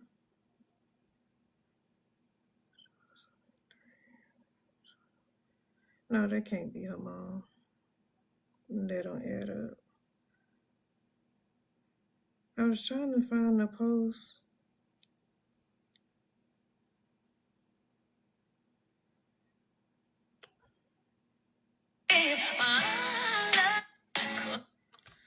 All right, y'all. This is the video she had posted. 'Cause I know in my heart, babe, our love will never die. 'Cause I know in my heart, babe, our love will never die. So that is the culprit. 'Cause I know in my heart.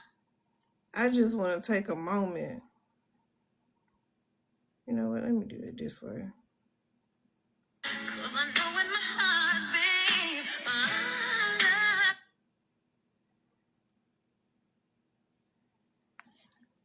Can we talk about this right here?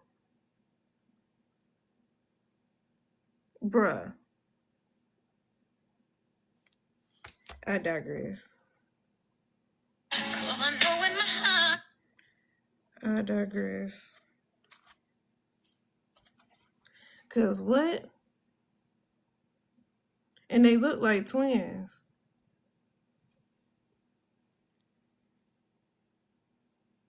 I'm trying to make it. They look like twins. How could you do that? She 15, y'all. How could you do that to her? And you looking at yourself. People weird as fuck. Demons, I'm trying to tell you. Oh, Purp, I'm sorry. I was trying to accept it, but she took it back. I didn't mean to do that. Y'all, look at this. Look. Look at this. Y'all see this mother freaking gray hair right here? This one right here. This is pissing me off. It's pissing me off. Look at this gray hair right here. It's just standing here alone and proud.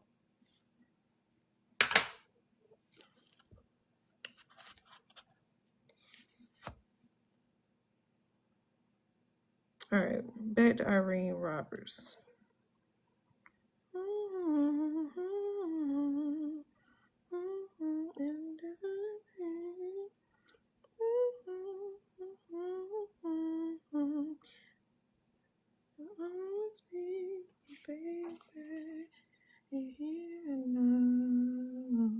Okay, so Irene, the party thrower, she said, and I get y'all want to apologize to me, but y'all really can keep that. I don't need y'all to apologize. Let me see. I don't need y'all to apologize. Sorry, none of that staring on everything. Y'all had 8 long years to say sorry. Please stop inboxing me now. I'll respond to y'all because I'm trying to be nice about it. But keep on. It's going to get disrespectful. Nobody know the pain I had to endure. Jedediah screenshot that and posted it to his page. He said, y'all talking about a grieving mother, clout, money, ego, and all other bullshit. You do not get to determine who deserves justice when it's on the side of the truth. We've all been picked apart and now she's feeling what she sold. Not my fucking problem. I read over 1,000 apologies and I honestly felt numb to it. We were screaming in a fishbowl, so it's appreciated, but no one ecstatic over that shit. Some of y'all screaming, get justice for Kanika. Well, listen, in between the lines, doing just the fuck that. Now, if y'all ain't picking up what he's saying, he said y'all gotta read in between the lines because that's what the fuck he's doing. He's doing just that, getting justice for Kanika, just in a different way by showing this footage. And he's still adamant that them friends didn't have anything to do with it. Somebody put something in that baby. I know they did.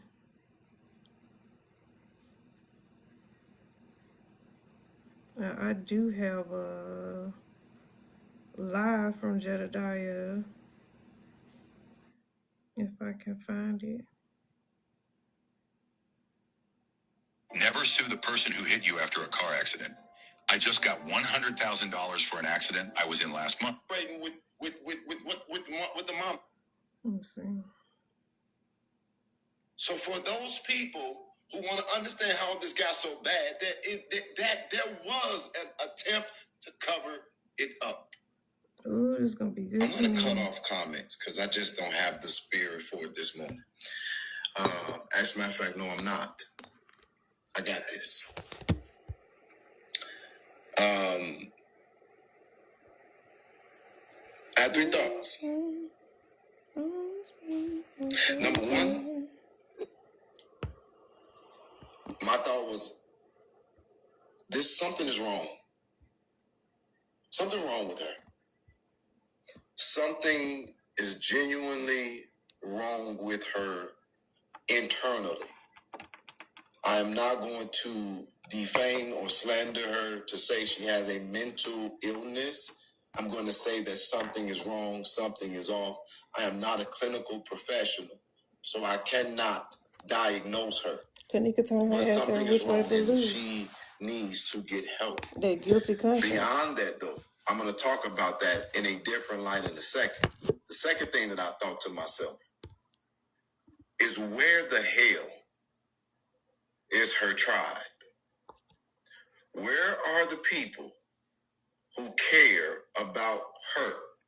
It's so amazing to me to see all of these people with all of this love for her.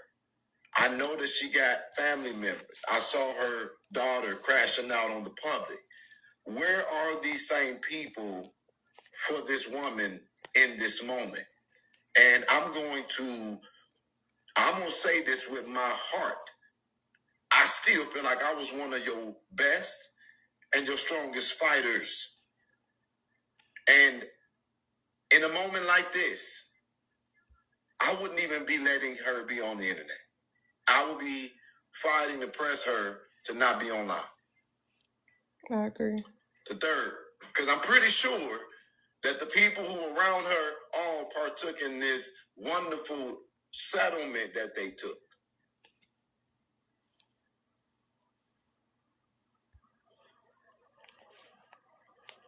So the third thing that I thought while I was listening to this,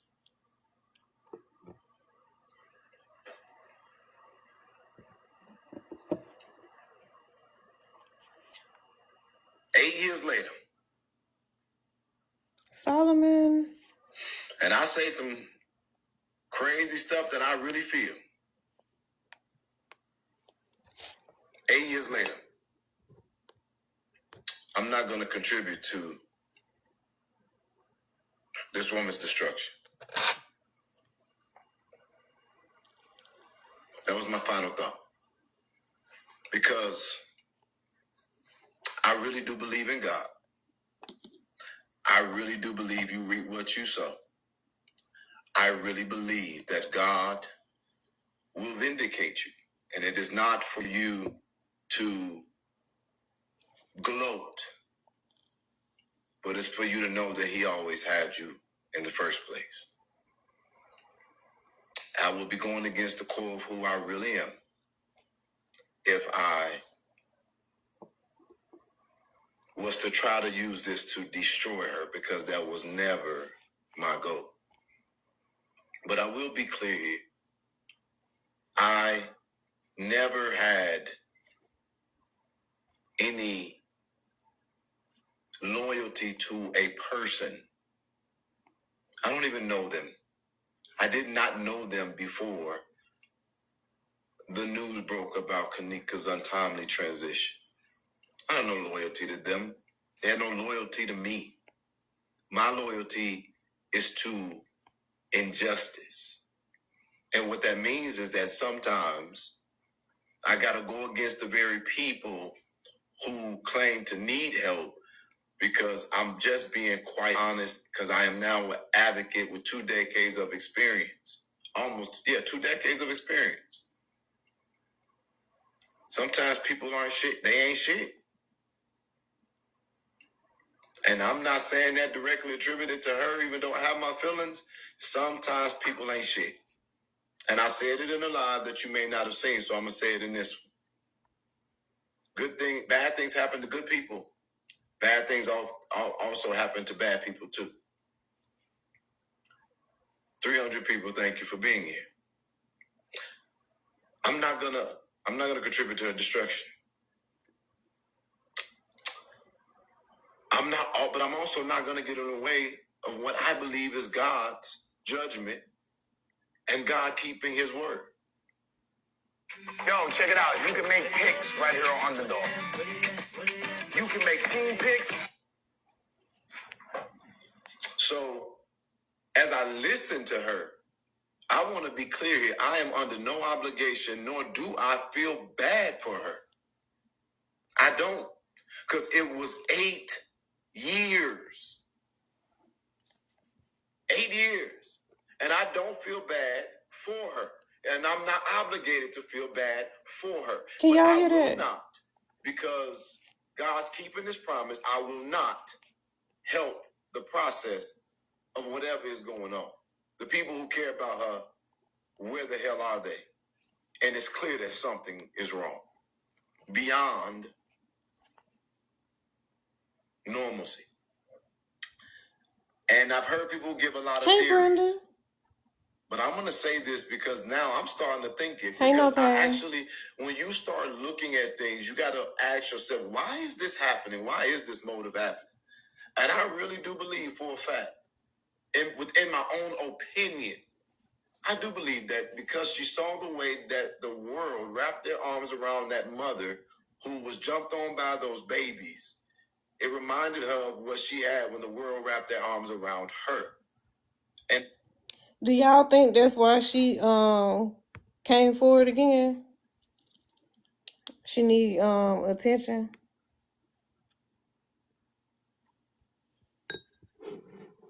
Because that did just happen in Chicago. They got that lady together, moved her kids.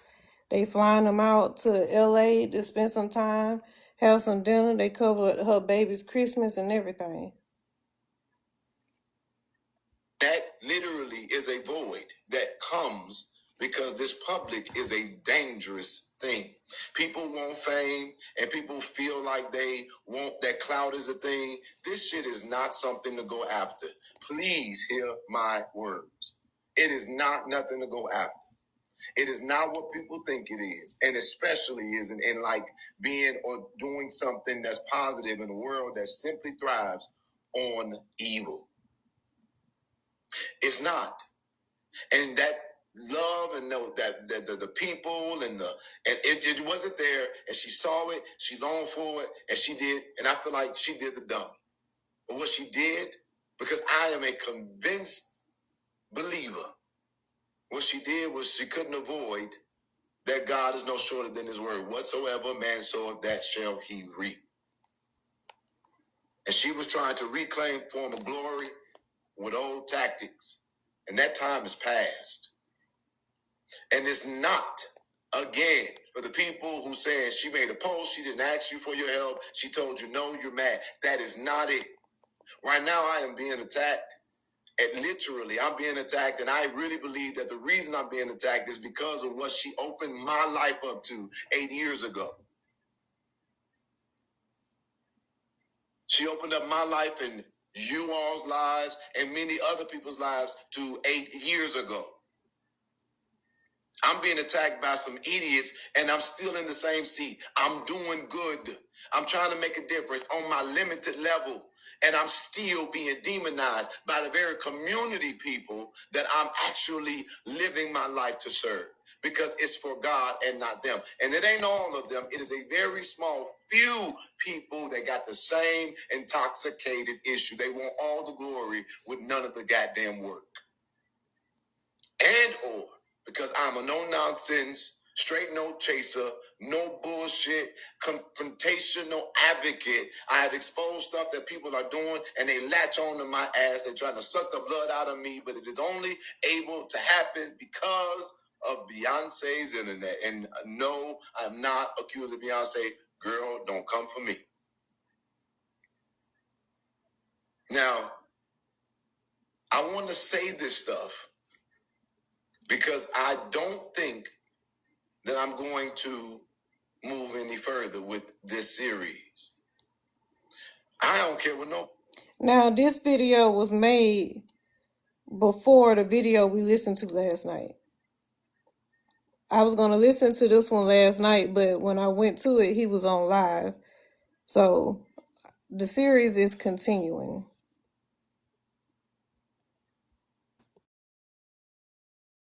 Somebody say, I am not confused. How did this happen? The only reason why no I got battles. an apology. One, please. I am dancing. I am dancing. You want battle again? I am TikTok dancing. When I spoke this time, No. I wasn't going to Be friend.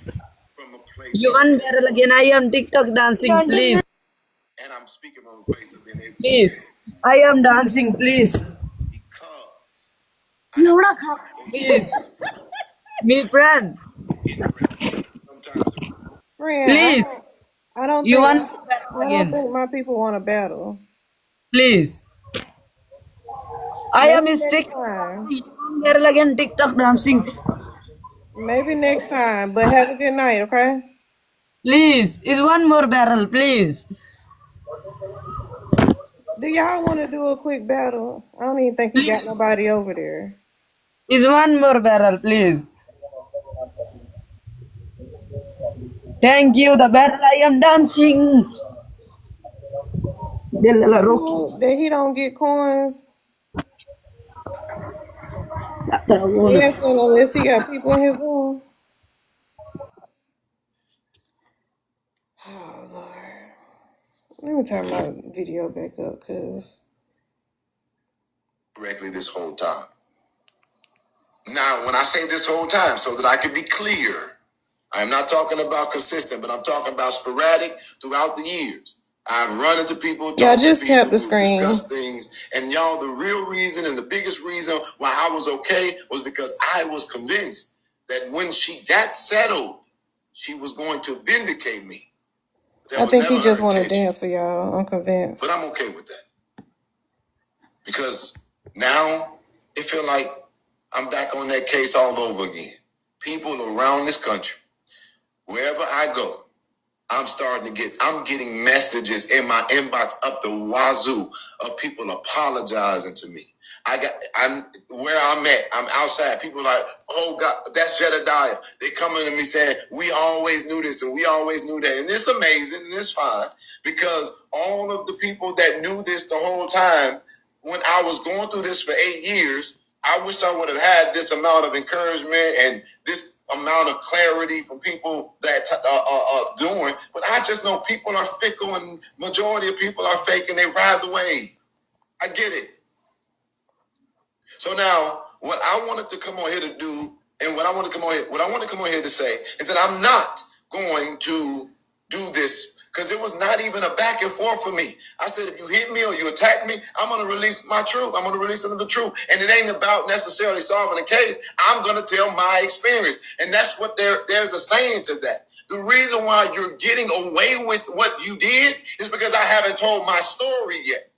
I didn't get a voice. When Domate did his VH1 special, they literally said to me, we know you didn't do it, but we're not going to interview you because we don't want that drama. When they did that stuff on all of those different platforms, nobody wanted to hear from the advocate because I wasn't the grieving mother. And I gave her a pass for so long for being a grieving mother, but now I have determined and figured out she's the greedy mother, and that ain't my cross to bear. That's her. Thank you, Amir. Nor is it yours. I have had the honor of being able to talk to Thank you for the heart me. majority of the people. I ain't talked to Mika, the girl Mika. I've not talked to Sheena. I've not talked to Toya's girlfriend. There are several people that I've not talked to, but I've got to talk to a lot of people since this thing didn't come back up. And you know what's amazing is that now everybody is realizing we didn't even have a problem. There was no beef with us. There was no division between us. There was nothing wrong with us. When it came to fighting this fight, we gave it everything that we had. Thank you, Amir. It wasn't no drama. The drama came from the people who were sitting behind a computer screen doing nothing, trying to pick apart everything. And I've been dealing with that my entire time advocating. And you know what is crazy? To watch all of these people have this aha moment? Because they're like, damn. We tore each other to shreds because people was in self-preservation mode.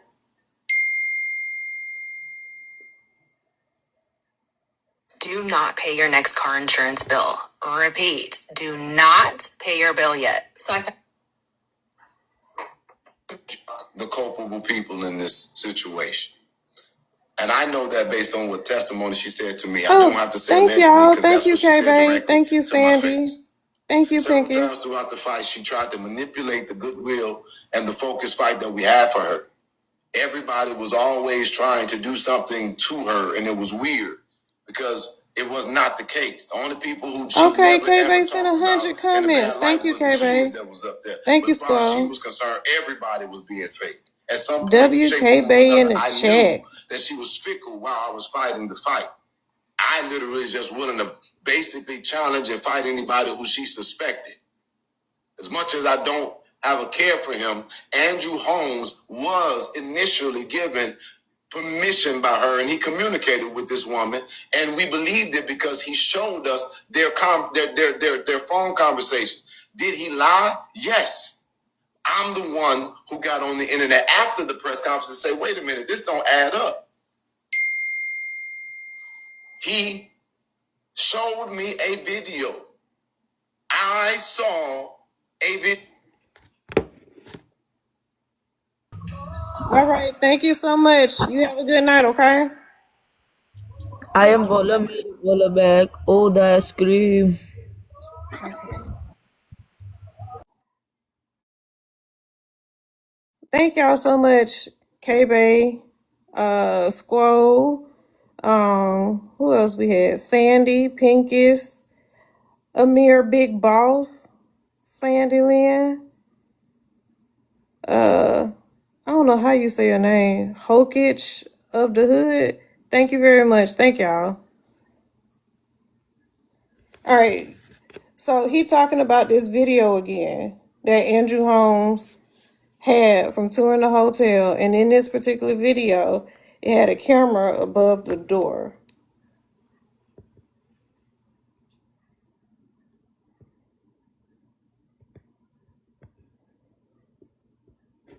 Thank you, OP. Thank you so much, boo.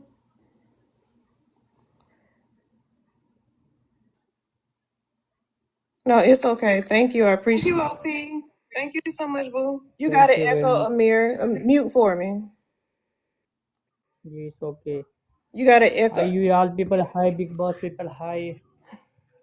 Tell You him to good? tap the screen. Yeah, is a tap tap. Is a daily heartbeat. Is a tap tap like the shirt. Y'all heard my big boss mod, Amir. He said tap the screen. Get your heart means. Yeah. We Yeah. listening to something, so go on mute for me, okay? You. It's okay. You is I miss you. Oh, I miss my mod Yeah. too. I came in your live the other night. Let me show you something right quick You like. before I By the finish. way, you. Yeah. I came in there and you ain't even see me. I It's sent you a okay. gift and everything. Oh, let me show you Okay. what you was doing.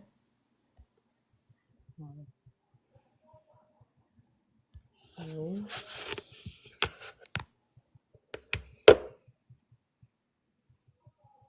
Oh, you missed the sleepings.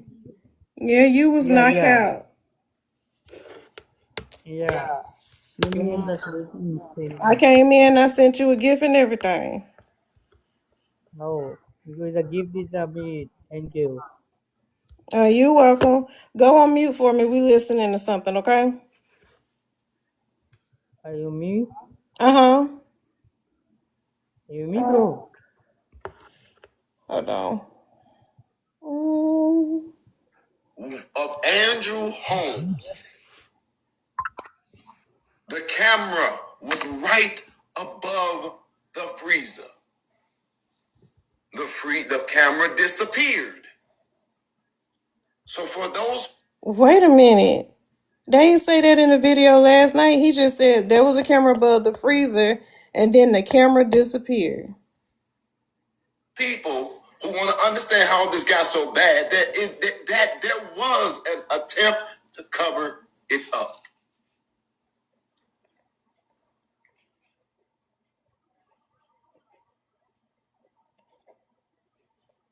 I don't know who she talked to, but Teresa Martin acted as if,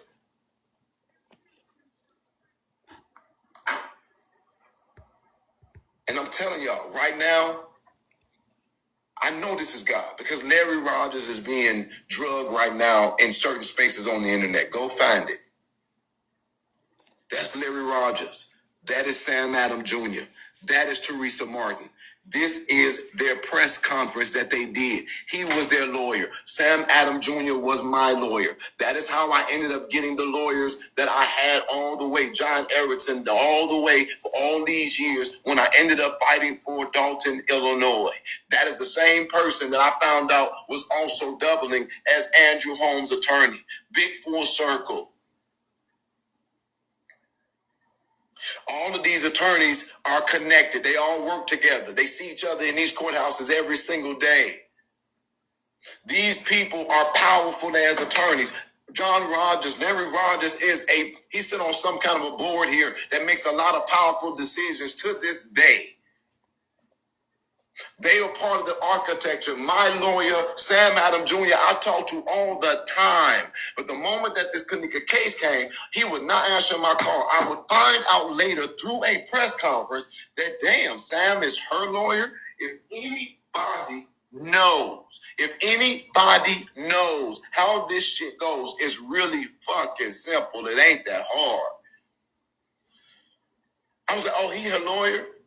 Advocates and attorneys typically don't get along because we have different places or parts that we play.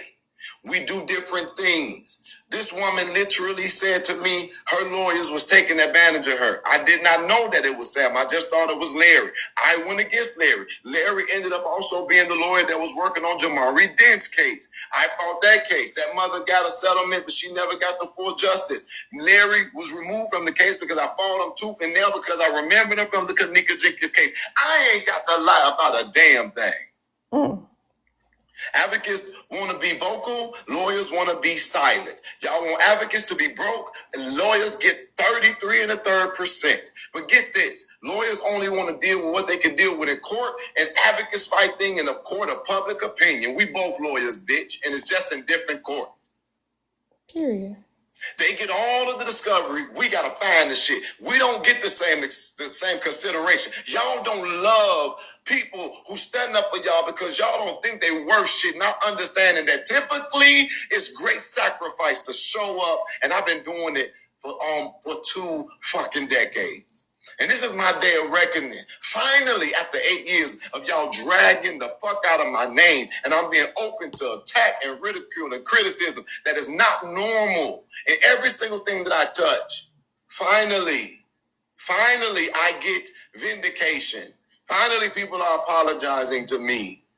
But I can't even glory in it because This woman is being wore out by the demons she accepted in her life. But if I try to stomp her down while she's there, I am no better. And that's not why God's given me my restoration. He fortified me and made me tough in the fire. And he ain't releasing me so I can have an aha, a 99 moment. He's releasing me because I'm purposed. Now I can go back up. And I don't give a fuck about these people who are putting out these lies and this propaganda about me now. If I waited 8 years and I got justice on this, I can't wait till he do it again. And I got enough confidence that he did it and he gonna keep on doing it. I'm gonna live to see it. And if I ain't living here, I'm gonna leave it behind for my family. They gonna see it because my name is not gonna be played with. Because my name is responsible. God is responsible for my name. Y'all, I'm reading the comments on this video on YouTube. So it's a lady on here. She says, we all know there was a camera right above the freezer. They really think we dumb. So many people called it out. And then somebody named J Money. Remember I told you she had an uncle named J Money who was unalive shortly after she was unalive, whose ops were in the hotel room with her. Y'all, y'all, I don't think y'all understand. Somebody named J Money replied back to her and said, y'all remember the video of Teresa walking into that freezer and pointing up at the camera? That video is nowhere to be found on the internet now. I definitely remember seeing it back then. How weird is that J Money commented on that post? I'm gonna screenshot that. Use the okay the first. Huh? What is You that? check me. Use the check me. It's a what? Yeah. What is? Well, that's nice. Yeah. It's like Use Aladdin. that. Yes. Use the Oh, look at the birds. Okay. Did you make that? yeah. Use the okay. Big boss. You mean the life. You mean the life. You is the me world. Hold on. Me We world gotta is the finish listening to this, Amir. Hold on. Right, K-Bay, okay. that's interesting. It's weird. These lawyers work with the power structure. Rosemont, Illinois is a place that only thrives from its conventions, from its extracurricular activities, its concerts, its things like that. They have big organ harvesting companies and stuff that were up there. None of the stuff was far-fetched. A mafia family runs the motherfucker. God damn it. Remember I told you NIM, CP and NIM is the mafia? He just said the mafia runs that. None of the stuff was far-fetched. A mafia family runs the motherfucker. God damn it. And this is what I firmly, well, let me finish because I don't want to, because I'm not doing, I said I was doing a series. Now I'm just doing it all at one time. Let's just get it out.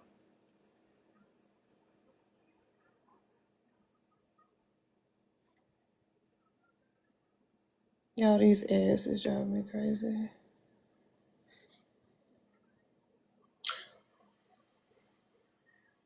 I did not, people always want to talk about who a person know. I did not know or don't know most of the advocates. We don't know each other. We're not cool. We don't hang out. We show up when things are wrong. We all address it the best we can. And because people see us together, they assume we know each other. Andrew Holmes ain't never been no mentor, co-worker, nothing to me. But he was the man that we saw all the time. Whenever there was something going on in Chicago, if Andrew Holmes wasn't there, motherfucker, it wasn't nothing to pay attention to. And I didn't know how he did it because he was at everything at all times. He was connected to the power structure in a very unique way. The man got an award from the fucking FBI. And if you don't think that we run into these people on these different levels of government while we're doing this advocates, you are a dumb fucking fool. And let me not curse because I don't want to change the spirit of this live stream. I've talked to FBI agents, CIA agents, ATF agents, all kinds of stuff. You deal with all of this stuff when you're advocating, especially when you do it so long. And guess what? When somebody knows you, they introduce you to someone else. So me saying that I know these people does not mean that I work for them, that I sold out to them. It means that I've crossed my path with them. And guess what? There are things that you can do to get resources. There are things that you can do to actually have connections. And if they try to solve a case, motherfucker, and you the one that got the connection to the community, what the hell don't you think they won't operate with you? All these lies of, oh, you work with the military, you work with the FBI, the DOJ. I know a lot of people in a lot of places, and half of them don't want to fuck with me because they know I don't play. And I spend most of my time fighting them so that they don't mishandle y'all. So what I was up there doing with this case, it was so much shit happening. I was a young man that did not know, I didn't know it was going to be so big. I didn't know how to carry it. But what motherfucker I'll do now. And get this. These lawyers, who you think that they know? The mayors, the commissioners, the senators. This is a democratically controlled goddamn state. It's called Crook County for a reason. They love to make something go away. Everybody get paid, and they protect their interests. Motherfuckers out here own shit all kinds of places. They got stuff coming in that they benefit from. Their family members are people who work in all of the spaces and get all of the favors and the trinkets. They got political aspirations, so forth and so on. So what am I saying to y'all? I'm saying to y'all that there was a cover-up attempt, and it is layered. It is layered. Fucking layered. Everybody just wanted this to stop because they don't want that convention ass town to be hit like that.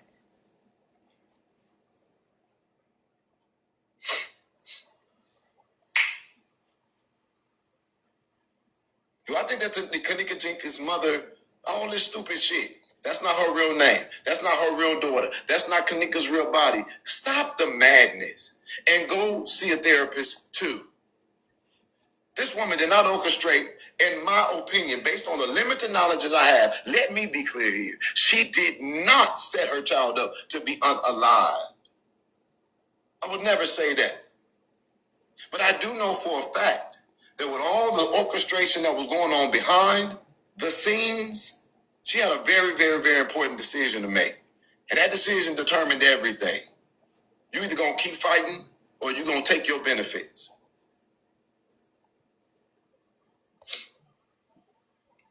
But let me not go so fast.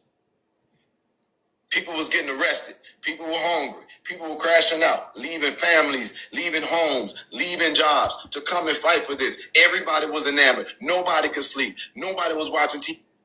It's Jedediah Brown, an activist that was working with Kanika Jenkins' mom with the protest and stuff.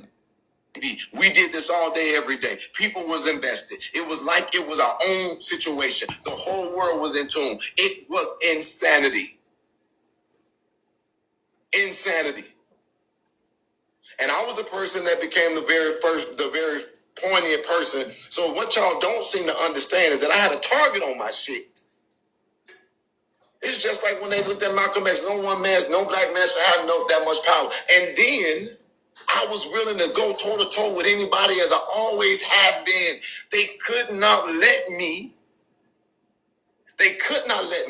be too successful in this because we was on to something. Somebody finally, the news wasn't even fucking with the story like that. They stopped reporting on it. They was literally showing up. When do you know the goddamn news to show up to a situation, send their resources, sit across the street and don't report nothing? They was sitting there all the time, and they was not reporting it half the time. The only reason why the world was connected was because it was on the internet, and we was doing it with our phones. Eventually, they start fucking with our phones to this day on my mama. My goddamn Facebook page does not allow me to do certain things. They stopped letting people get notifications when I would go live. I would go live, and that motherfucker would start at 1,000. Now you still here to this day. People say you shadow banned.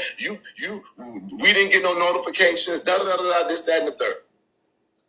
A black dermatologist shocked me when she revealed why 90% of black women are making their dark spots worse with this huge mistake. I was having a nightmare with dark. They was literally working tooth and nail hard to get us. And guess what? Guess what a bunch of poor people do? They start fighting each other when it's a perception that somebody is going to go to a better spot. That is what happened to this woman. She literally was poor. She was having problems with her relationship. I don't give a fuck what nobody say. I was sitting right there. I was watching it all. The family members, the external family members, the Tashinas, there was one sister that she had. That lady loved the hell out of me, and I don't even know what her name is, or I don't know where she's at. God rest her soul. If she transitioned, I don't know if she's still here or not. There was a lady that was Teresa. That lady loved me. And when I hugged her, it was genuine. It was real. And when Teresa did it was always kind of dry. When Teresa did it felt like talking points, God damn it. I didn't recognize this stuff back then, but I know it now. When I would sit down and recognize that Teresa would lie to me, she would say, people say things, people would do things. And then when I confronted, she would backtrack. Again, I keep saying this. That church, it was one church. I went after that church. That church, it came out that she was telling me a lie. And I didn't know why she was doing it. It was unnecessary for her to do it. I was like, why are you saying that they blocking you? They not blocking you. They just not getting. So what he's referring to is that Kanika's mom came to him and it was about a particular church, and she was saying that they would not allow her to have the funeral there. And he was like, what? That's crazy. So he contacted the church. And the church said they never said that she was more than welcome to be there. So she lied. You everything you want. If you didn't give her everything she wanted, or she didn't like something, she would say you lied to her or betrayed her. And she was doing it consistently. It was almost every fucking day. And then people was coming up to her ears. There was a little girl, that was up there, literally a demon seed up there talking about I raped her on a bus and I did all manner of things. They telling this stuff to Teresa. Nobody called the police. Teresa ain't tell me a goddamn thing, and all these rumors was being circulated around my name. My cousin came up there doing that weird shit she did, lying, talking about I molested my nephew. Everybody was on my ass. And it was all because of one reason. They was offended that it looked like I was ascending to something, and it was envy, it was jealousy, and people wanted the seat, but they didn't know how or want to do the work to get it. And because of that, because of all of this, and I also believe that if you realize how much and how long we did this, I believe Teresa was tired of marching, goddammit. Shit. We all was tired of the shit. That was shit was every fucking day, all day. All day, all night. I believe she got worn down. I do believe that her health was a component of it. The powers that be wanted her to separate from me, and this is the point that I am saying. All of the lies, all of the back and forth, all of the manipulation, all of the compromising things. She made a decision. Forget it. I'd rather trust this another route. And she sent me to the wolves and said everybody that was in it, that was actually moving the shit, to the wolves. I don't think it was premeditated. I think she was worn down, and she made the decision that revealed that it revealed the biggest components. For the love of money is the root of all evil, even though money is the answer of all things. This woman literally had her own GoFundMe, her own way for people to contribute. People was going, putting money in her hands, and she didn't have to pay for nothing. We literally had all of these people.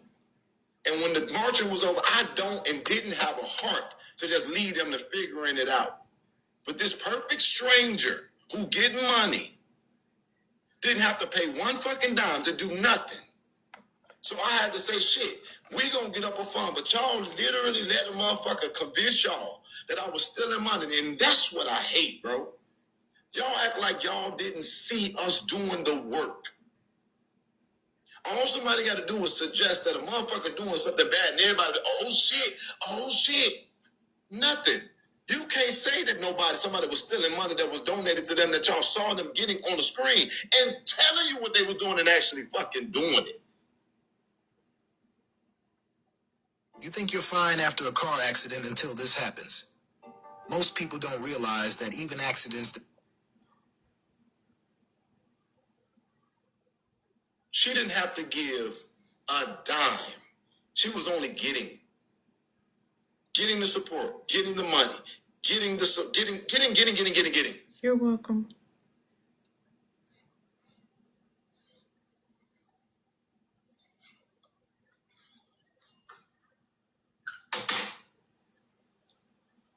I believe that powerful Good people morning, Miss Darlene.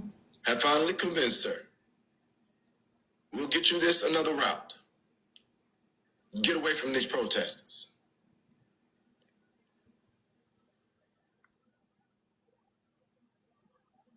And she did it. And I'm saying out of my mouth that I know that the deal was made greater than a lawsuit. Y'all heard what he just said. Remember he said that whatever agreement she reached came before the settlement. And he just said he knows that whatever agreement there was larger than the settlement. Mafia. Who else got that kind of money? I rewind it because I want to hear that again. And she did it. And I'm saying out of my mouth that I know that the deal was made greater than a lawsuit.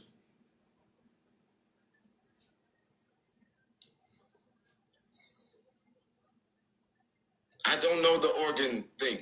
I don't know the organ thing. I just know that they told me both things. One moment there was nothing there. The next moment there was something there. The next moment there was an independent autopsy. Things was put back and some things was missing that wasn't put back. That's what I was told. That's what I told y'all. Then it's supposed to be a military base. Nothing ever came of that.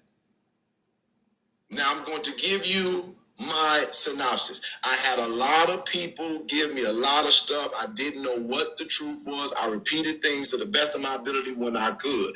And messy bitches, like people from North Carolina, because that's one messy bitch I will never fuck with. Tried to make it something that it wasn't because they was not looking for justice. They was intoxicated with being seen and fame. That's the only one I would never fuck with. I watched that demon. I'm saying cut off the phone because we still trying to process shit. We don't know everything, but they trying to act like he knew, he saw a fucking video, this, and that. We only going by what we got going on. And I'm glad I wasn't around then. But man, fuck. We can only do the security guard, some random niggas. Like it was all kind of shit. And I only have one real responsibility all of us only have one responsibility. Bring awareness and keep the attention on it and put pressure so that things could be resolved. That's it. So all this other shit that people come to expect a motherfucker to be able to do and take y'all abuse and still be nice about it. That's why my sentiment is now fuck y'all. I love you, but fuck y'all.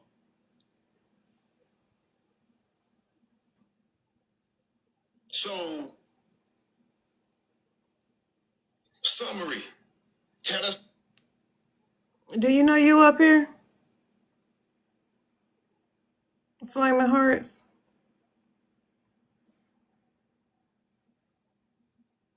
Tell us something. Tell us something. As motherfuckers.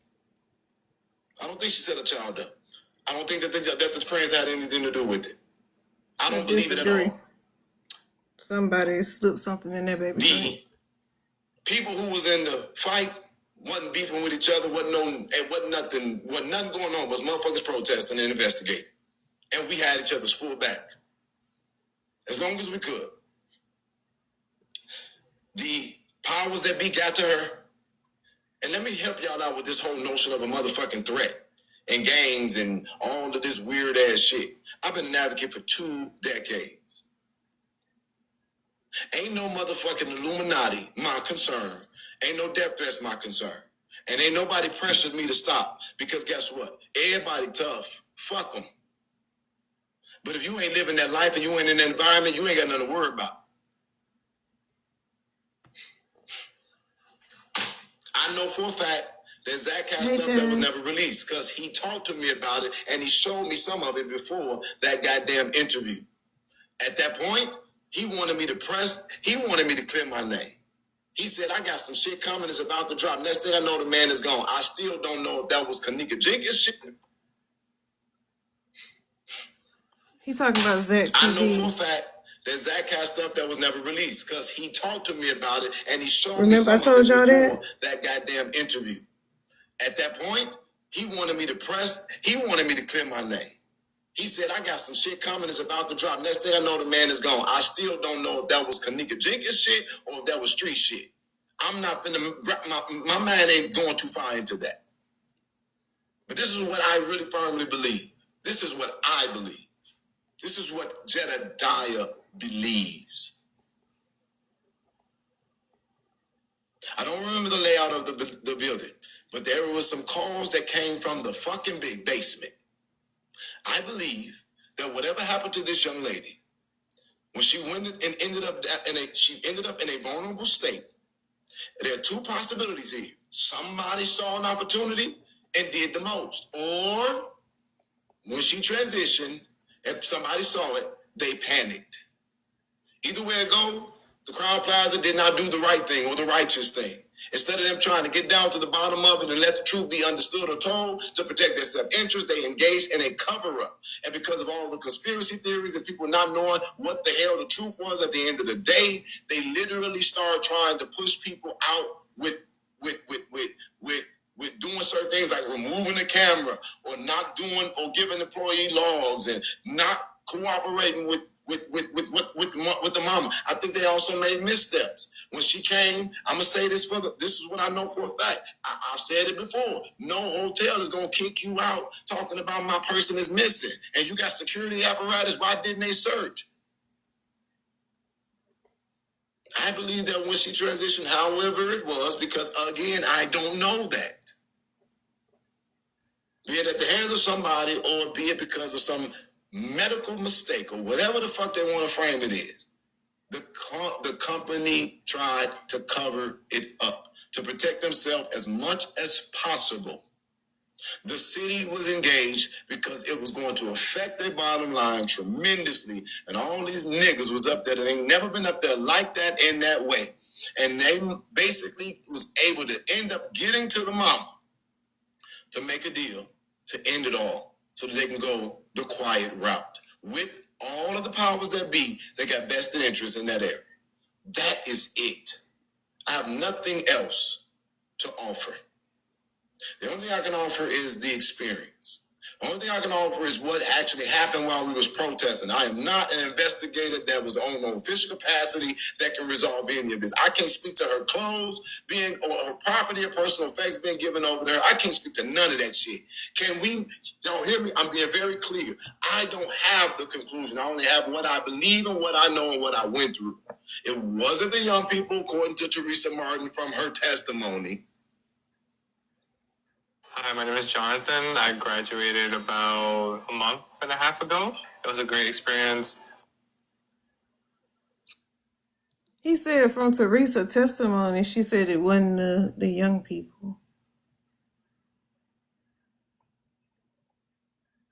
The stuff I said already, I ain't finna repeat all that shit for the fourth time. For those people who just came in, just go watch the damn video again. I'm finna get off. I'm close to ending this. I am not about to sit here and go over this case and every aspect of it and try to finish it. Because I've moved on in my life and I have healed past this shit and I'm finna focus and move forward. Call me what you wanna call me. But this is what I'm gonna tell y'all. I still showed up for 8 years. 8 years while y'all cast that shadow of doubt on me. People have been cyberbullying and harassing me in all kinds of shape, forms, and fashions, and it wasn't happening until y'all made it okay to do it. I'm not a person of chaos. What I mean is been Thank you in for an tapping the screen, unusual way Crystal. because I get motherfuckers infatuated because I don't play and I get ass something to talk about. I will call you, your mama, your grandpeople, your kids, and everybody what the fuck I want to call because I ain't getting nothing from this. Not for real. And if anybody want to go back and run the fucking tapes, I do raise funds. But what the fuck do I do with it? I show up and I do my best. And I don't need to be doing this from a broke perspective because I'll never get shit done. Period. And all you hating ass bitches that wish you had money in your pocket, if you stop trying to compete with me, and some of these people just want to eat off me. These YouTubers, they just want to eat off of me. Make up a narrative. I watched the motherfucker last night. He literally spun a whole narrative about me. I think you're talking about the guy with the dread. I mean, the I locks. knew watching that only a stupid dumb bitch would think any of that is true. You can clearly see that he spiced stuff up. He give a narrative. He make videos, say something. Some of the stuff you don't even got the time frame and the timeline. And I'm just like, only an idiot will sit here for hours and watch this. I got motherfuckers whole infatuated with my name. If I said that I was shitting today, they gonna put up a video say he ain't really got a shit. He doesn't shit. His shit is not. You know what I'm saying? His shit ain't safe. It's because of this. So I end it with this. All of those people who was affected, because I can only speak to me. I love them. I apologize to them because I was not capable of protecting them. I did not know what it took. I don't believe that the people who was on the front lines of this fight had bad intention. I think eventually they had to do what they had to do to stop the onslaught of an unforgiving public.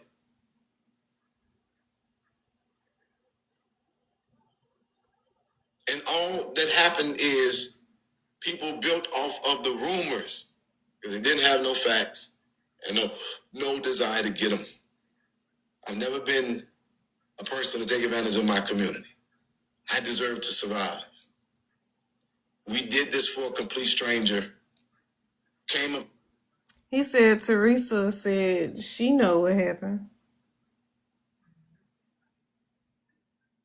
She said, I'm sorry, he said she said it to his face.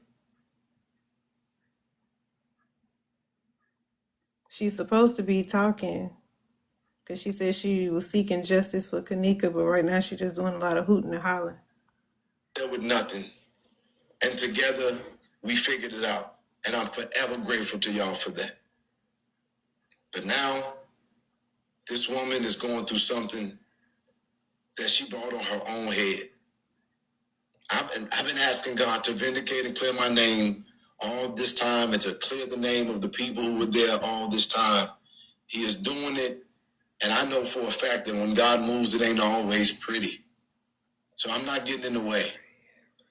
But I will not do the series because I'm not going to encourage it or keep this up. He still is doing a series. Is find those people, and I'm going to put honor on them if I'm able to, because they never got the thanks that they deserve. They never got the honor that they deserve, and the parts of the history of this that people don't know about has still not been told. This thing was amazing. It was beautiful, and it was not something that we're going to get a second time in our lifetime. This shit was bigger than the Black Lives Matter movement. This was bigger. This was literally our historical moment, like Emmett Till, something that affected everybody, that everybody cared about, and it was fumbled by fools. And not just a grieving mother, but a greedy mother. And she got to deal with that between God, herself, and her child.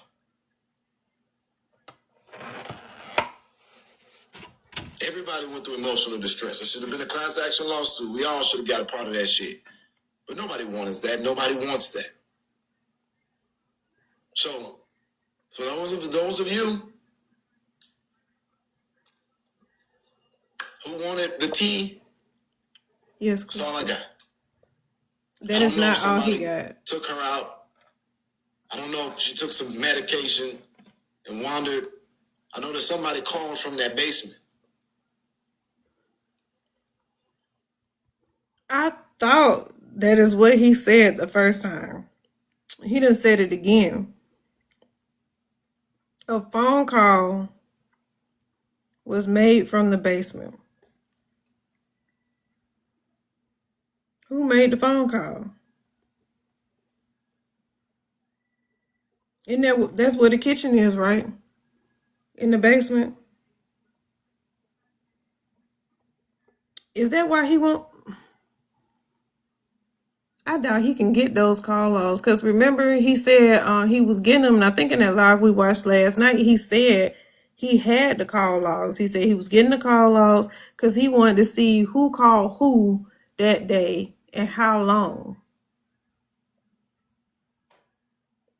And now a call was made from the basement. Interesting. We know what time they did. I know that the hotel tried to cover this up to protect their own financial interests and the. He know what time they made the call from the basement.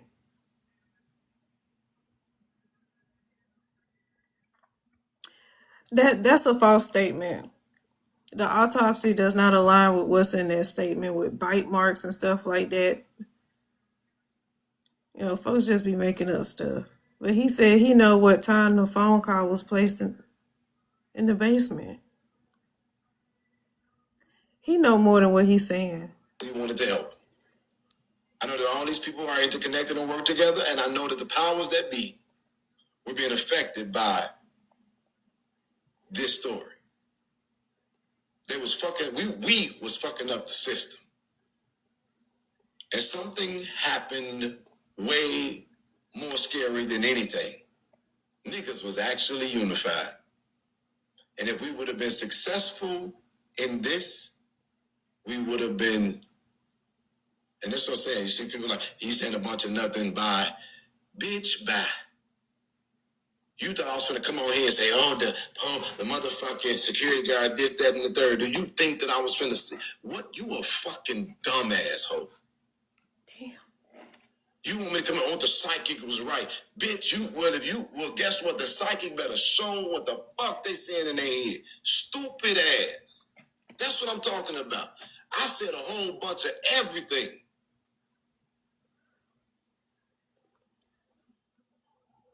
We got so many dumb fucking people in our community that I hate that they benefit from being able to enjoy the time with those of us that got sense. I said a lot of shit. What they don't tell you about weight loss by Skinny RX. 1. The average weight loss amount is 9 pounds in the first.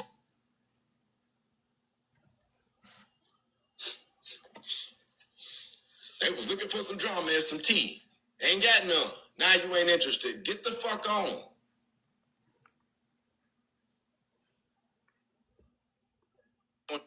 Piss people off, that will inspire people, that's gonna break your heart. It's a lot of shit. And y'all want it. John has it. John has been doing a documentary. I want to see that documentary get completed. He has. I don't have. He has. And it don't fucking matter if I have it. But this is his documentary, The Advocate of Future Documentary Film. That's his GoFundMe. It's still there. They needed $100,000 to finish the film. He got 17.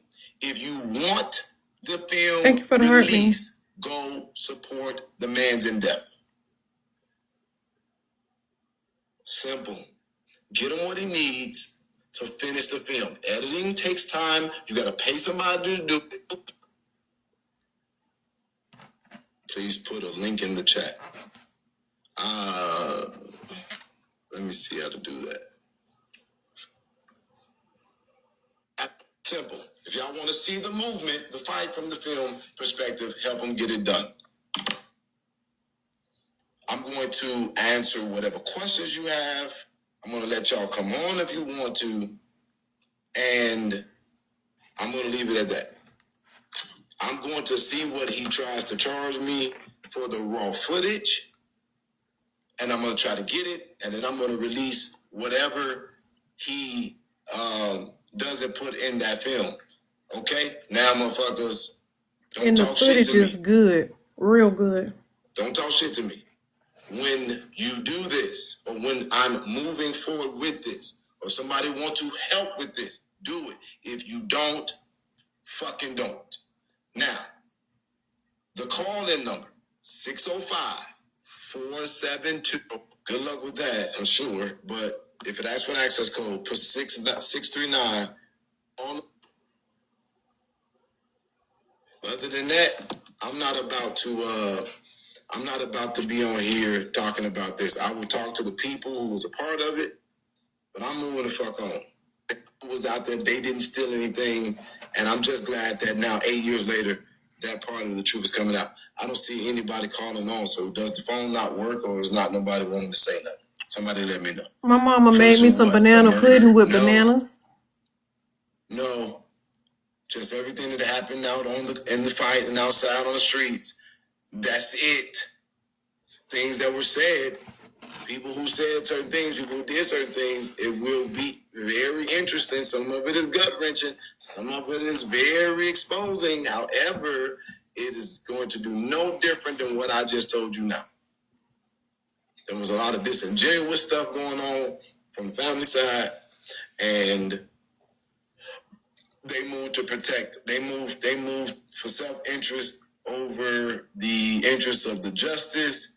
And in that now, all this time, it has not been resolved.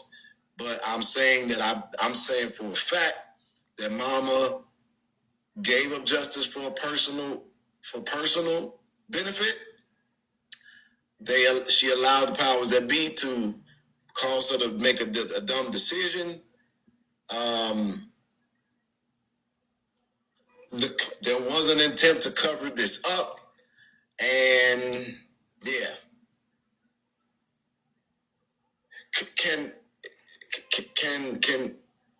Can y'all tell me, did I make sense with what I said? Put a 5 in the chat. Let me see, because maybe the phone ain't working. Perfect. Nobody called in, which is telling me. Let me see. I feel that it's totally disgusting. I'll say good morning, and then I had a statement, and then I had a question. The statement that I wanted to say is, I'm very disappointed in Miss Martin, Miss Teresa. This whole case, literally took over our city, like, from young to old, literally took hours out of our lives. Most of us had nightmares, anxiety about this. So the fact that she waits 8 years later to bring this up and then still wants to cause a storm with you, I feel that it's totally disgusting. I don't know what she did, but to be honest with you, it sounds like she spent the money and she needs some sympathy. That's just my personal opinion. I just want to tell you to keep going because you are a positive light in our community, and we saw you fighting. We were out there with you. Like, I think she's going through a spiritual battle. Media or actually on because foot, like we were out there. her ass up because her soul can't rest. The question that I have is, would you be interested in picking up any of the other cases that are kind of hot topic right now, like the Ramika case, or even with the mother that got jumped? Would you be interested in advocating for them, or are you like on a hiatus right now? I am.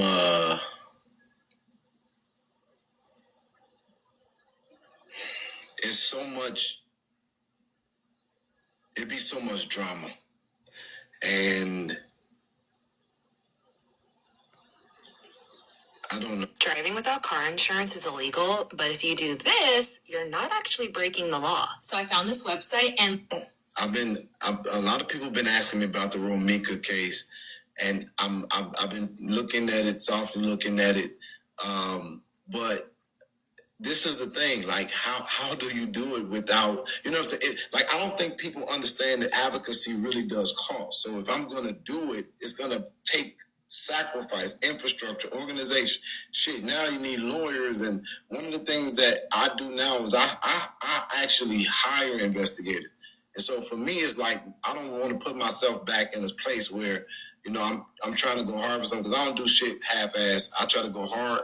and I don't want to do something and then I got to fight to try to get it, and then for the rest of my life I'm, you know what I'm saying, fighting because you know what I'm saying, like I even saw keys and I got disgusted and clicked off because I'm like, boy, like, yeah, you were not here, so yeah, just to create those fake narratives around your name, I hate that for you. Like I said, this was draining for all of us. Like, I have children her age now. Very much so disturbing. I wish Teresa peace, wherever she may find it, but she really needs to leave you alone. And that was all I had to say.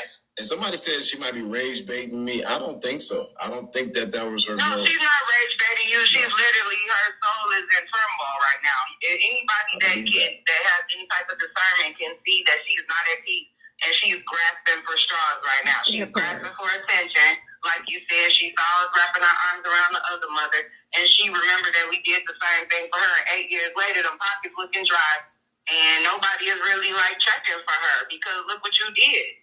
You riled all us up just to take a payment and disappear. Yeah. So I just want to thank you for everything that you've done, anything that you will put your hands on. I wish you the best, and yeah, have a great day. Thank you. Nanny, how are things going? You're so stressed. Take a deep breath. You're doing a good job. I'll start with that. I want to tell you, you made me laugh yesterday so hard with Alexa. What's going on? I'm finna go see a Catholic priest and give me an exorcism cross. Cause what the hell? Lights flickering, all kind of stuff. Y'all hear that? A really big belly laugh on that, though. I gotta tell you, I looked at it like 3 times. He had an issue with his Alexa yesterday, and he said his lights and stuff were flickering. Denise, I know you'll call back. Can you call back? Because I'm gonna call John and ask him if he'll release some footage. Right. You know what? Let me do that. Right. Let me call you right back. You know what? I'll tell you something real quick before you, so you know. Are you still there? Yes. Okay, when you call your number, it is complicated getting in. I had to try like 3 times. When they put in that access code, what it will cost to release all of the raw footage, I'm going to do that. But I'm going to see if I can get him to come on here and kind of sort of talk about what he needs and what he's doing to explain that. That is, again... Wait, excuse me? Shamaya, the youngest one that was there that night with them, she got sat up and had to need to put that false down on the street that he had something to do with. Wait a minute. She did that. What's up, Dennis? What's going on?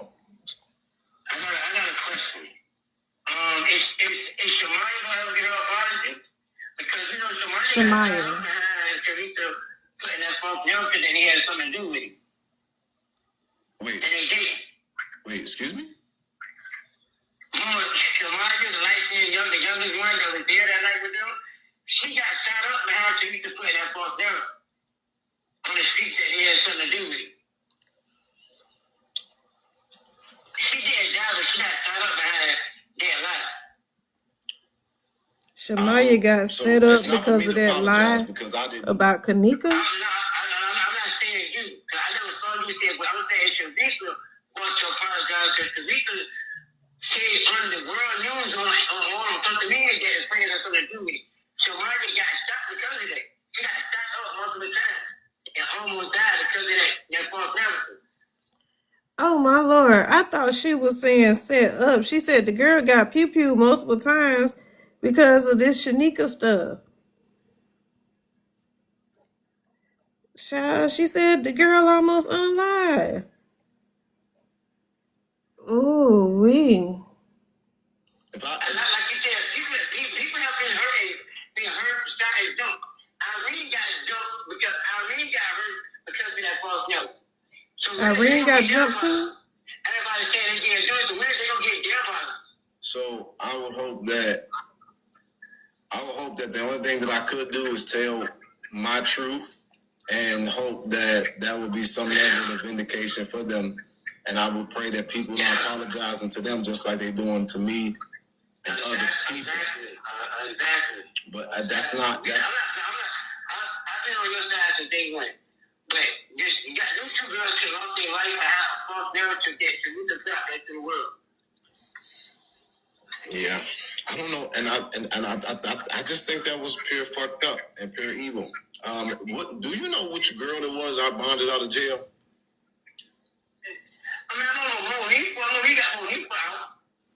It was a girl that had a small ponytail. She was a small girl. Monique. That was Monique. What she does? What she likes in the dark skin? You really got Monique. I think she was light caramel. My point is that I called and I asked Teresa, I said, do you want me to go get this girl out of jail? And she said, yes, go get that baby out. And this is later. Like, this is later. When she first said to me that she knew that they didn't do it, that was early. So this is later when that girl got arrested. I said, you want me to get this baby out? She said, yeah, go. I said, do you want me to get this girl out? She said, yeah, go get that. Yo, check it out. You can make picks right here on Underdog. You can make team picks, player picks, even that baby out. I mean, because nothing but Aviana, Monique, Maya, and Kanika went to the party together, and Maya went to home high school. They went to the party with Kanika. She was the 19 one and the youngest one. I don't remember her getting locked up. I know Monique got locked up and you find her out. Well, I don't know which one it was, but I asked her. She said, I said, well, do you want me to get her? She said, I don't want to talk to them. I don't want to talk to nobody. I don't want to talk about nothing. I just want to get justice for my daughter. And but it was strange because before that arrest, she was just talking to some people talking to some of them online, and I mean on the phone, and I was sitting right there next to her, and she was just so back and forth. One moment she was saying, help them, and then the next moment, I don't want to talk to them, and they no good, and then the next moment, them babies. And so she was always like fickle in and out. She always had a double opinion on everything. Yeah, we talking about that shit, text messages and everything. We always talk about this. So I don't know. A lot behind the scenes. Teresa's a fucked up individual. She might be. Well, I'm not gonna say that. She said Teresa fucked up individual. Hey, look, it's not my opinion. It's my facts of what I think. And text messages and stuff like that.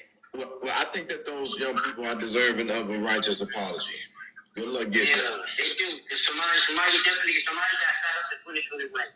And I seen police thing. It was behind. She told the police that the student told this way she did this for Kanika. Wow, that's crazy. Yeah, I mean, She the said student told this way she did this for Kanika. Wow, that's crazy. Yeah, I really got placed in the head. That's happening for you. Behind this shit. I don't fuck with Teresa. I don't care. Like, for the last couple of years, she was all over the world. She was designer. All this last shit. You ain't say nothing, though. You would say just for Kanika, but you ain't made a big thing about it.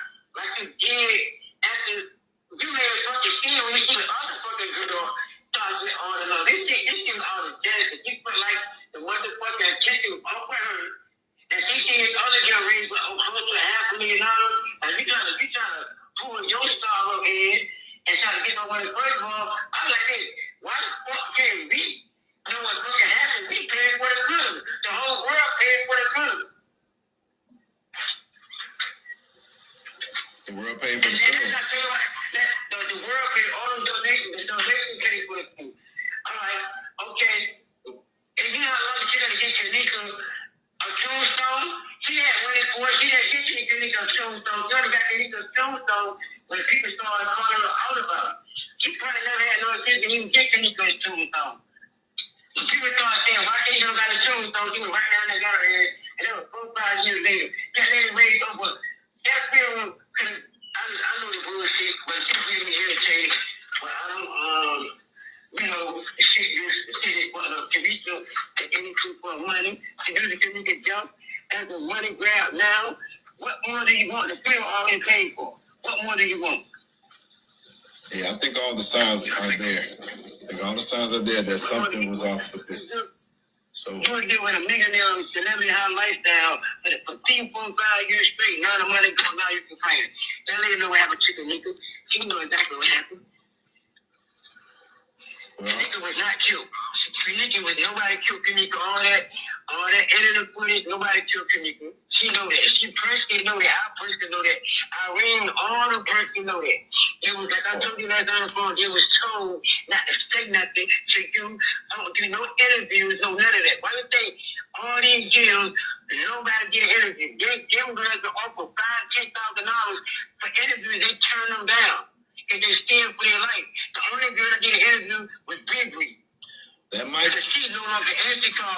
might change, just so you know. That might change. I've heard some things. I know which one ready to tell their story. Well, I know which one ready to tell. I talked to one last night after I talked to you. One of the only things come out. Which is the text messages and which is you tell them don't talk to you to say this if anybody asks, to say you want to talk to anybody to talk to me. Yeah, but it was young girls at the time, you the person that got my phone number. Yeah. I'm just motherfucker looking at all the lies that she telling you have not been lied. Like I said, you have not been lied. I'm not putting the cargo, but Sharika found me. She got family in my city and my state too. Turns out if you've been in a car accident in the past year, they have to give you a huge check. He's alleging that somebody may be getting ready to do an interview with text messages and all. Hey, Sonny. Well, I heard that some things might be coming. I don't know if it's true. Yeah. We'll see. But the truth ain't come out. The truth ain't coming out quicker than you do. They protesting, telling them don't come to your family to make enough money. I remember all that. I seen all of this. It's not over here today. And them girls that were screenshot things from 2 years ago. That's what every last one of them do. All right. Well, thank you for calling in, and we'll see what happens. But I'm out of it. I'm removing myself. So you got my support to your death on my death, man. Thank you. So. Who is this? She know a lot. So I'm going to wrap this up with this. All of these years, so I would not see Kanika Jenkins' mother again until I was going out to try to find Kiera Coles. Teresa's mother popped up and she spoke to me in an apology. You a mighty man. You can get this done. God's hand is on your life. I apologize for what you went through. I know you didn't steal no money. I now know that those girls was lying on you. I know what your cousin did. She went through the whole gambit. And she said, God got this. And I said, it's so much relief for me that you would acknowledge this. And she said, God got this. And in God's timing, baby, God, in God's timing. And the people who was with her is some of the, like, I just talked to them and they was telling me, things are going good. Teresa is okay. She's getting through health challenges. And I just believed this for years. And then they was like, you did what you were supposed to do. We're going to carry this thing over in the court. We're going to carry it in the court. I get a call one day years later. And the person, somebody that I know said, Jedediah, you was not going to believe this. And I said, what? They said that Teresa doesn't want the stuff from the court to be public. I said, what? They was like, yeah. So there is a part of the agreement. They was like, yeah, there's a settlement. But Teresa says she don't even want stuff to be public. And this person, because of who they are and where they work, I was so disgusted. I was like, but why? And I'm just as shocked as you are. And so they didn't know that I was talking to the persons or to them. And so I called and I'm like, I got a new side quest, y'all. And they was like, that ain't true. I got a new side quest. We do want it public. We want everything to come out, this and the third. The next thing I would hear is that they signed a damn settlement. So I'm like, so then I'm calling like, hello, nobody's answering. Now all of a sudden there's no answer. I was told that the only reason why there was no public statement that cleared my name was because of health challenges and they had to get through court. When they got through court, I ain't talked to them since. And I still didn't say nothing. And the fact that that person that called me and said, she didn't want it public. That was no. And I know they're not lying. I know they're not lying. Personally know that they're not lying. And so this is what I think this is probably what I should have said.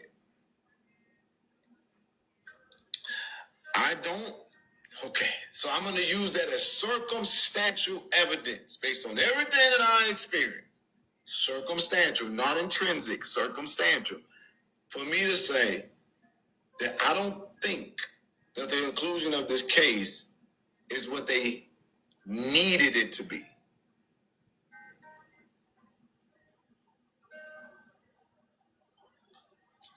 That's my honest final thought. I don't think that the conclusion is what they needed it to be. So settle it, seal it. Give me this amount of money. I don't get exposed.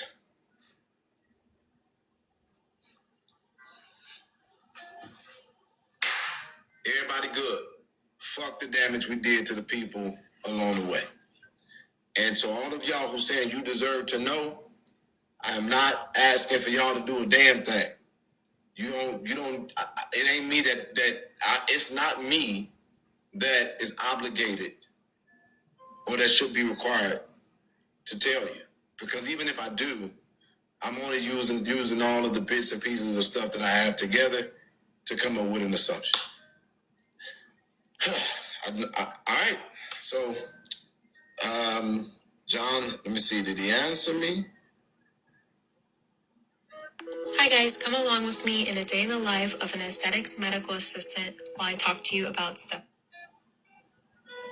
John did not answer. And, but yes, please consider going and getting this done.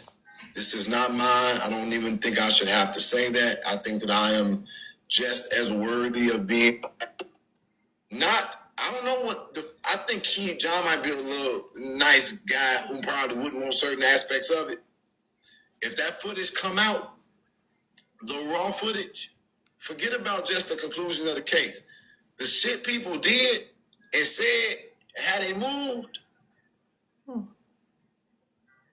it's gonna be a lot of motherfuckers that's head gonna roll, and they gonna say, and what's gonna be said is the same thing. They be like, damn, motherfuckers was foul. People were saying stuff, doing stuff, and it was insane. And I just pray to God. I pray to God that y'all fuck with it. Get that shit released. But yeah, I'm gonna work. So you get the film done because it's gonna talk about, a lot of stuff. But the raw footage is what I want. I'm gonna work on getting that. So I'm gonna wait to see what he tells me I gotta give him to get it, and then it's up from there. I'm gonna do whatever I gotta. Let me just call it. I'll take 5 questions when I do a live stream. But I saw somebody calling and hung up, so I don't know. People saying it's not easy to get in, but I'm gonna go. This will be my final, unless now. Let me say the caveat to that. If she strike me again, I'm going to talk more about my experience. Okay. If she strike me again, I'll talk more about my experience. I still got some stuff as it relates to things that she did in the course of the fight that will show you a motherfucker. Like, a motherfucker was being a motherfucker. She said her dog is some bitches. She said, y'all don't want. Whew. All right.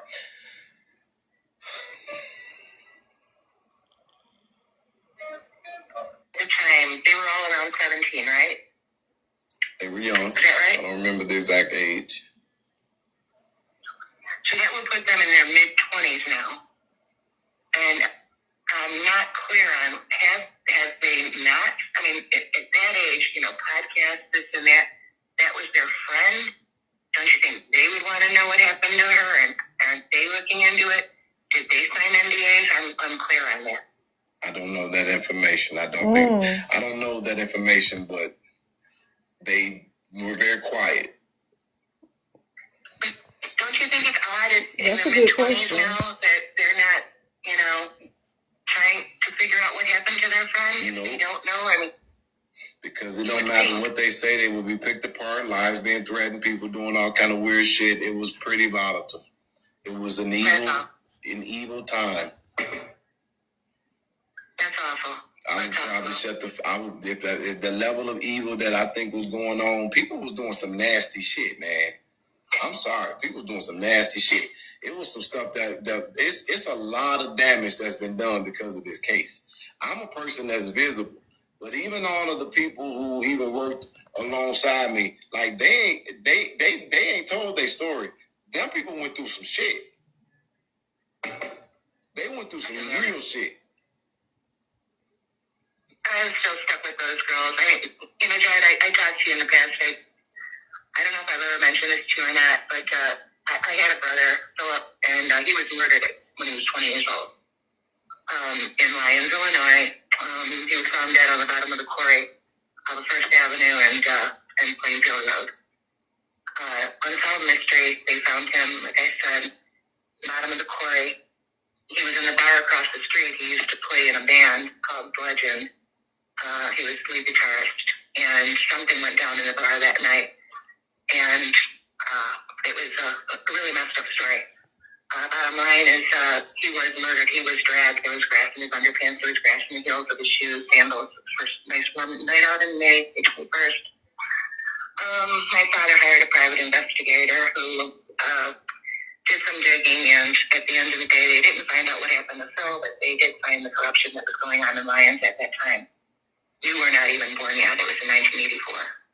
I was 18 years old at the time. But again, what I can tell you from my experience is with my mom losing her firstborn son and only son, and I'm the only daughter. Yeah, it was 3.7 million. Let me see. Let's find out. When? Oh no. Nope, never mind. I need that link. Let's go to a new page. Okay. When did Teresa?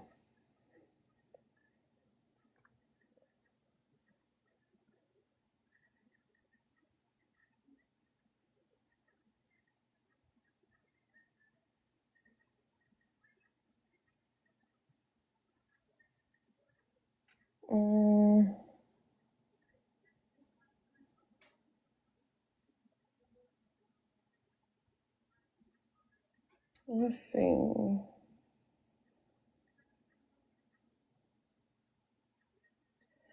This article was written December the 14th, 2023.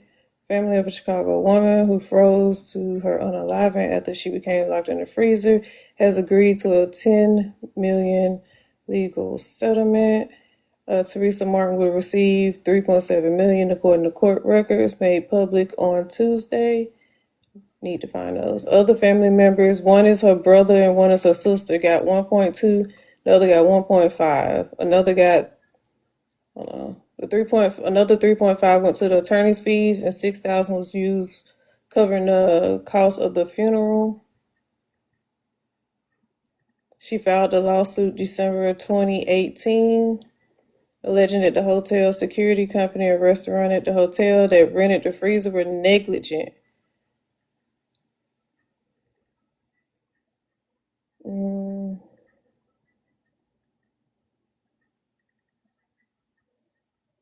It don't say, but this article was written. No, it was updated on December the 14th, 2023. Yes, it was 8 years ago. It came back up because her mama brought it back up.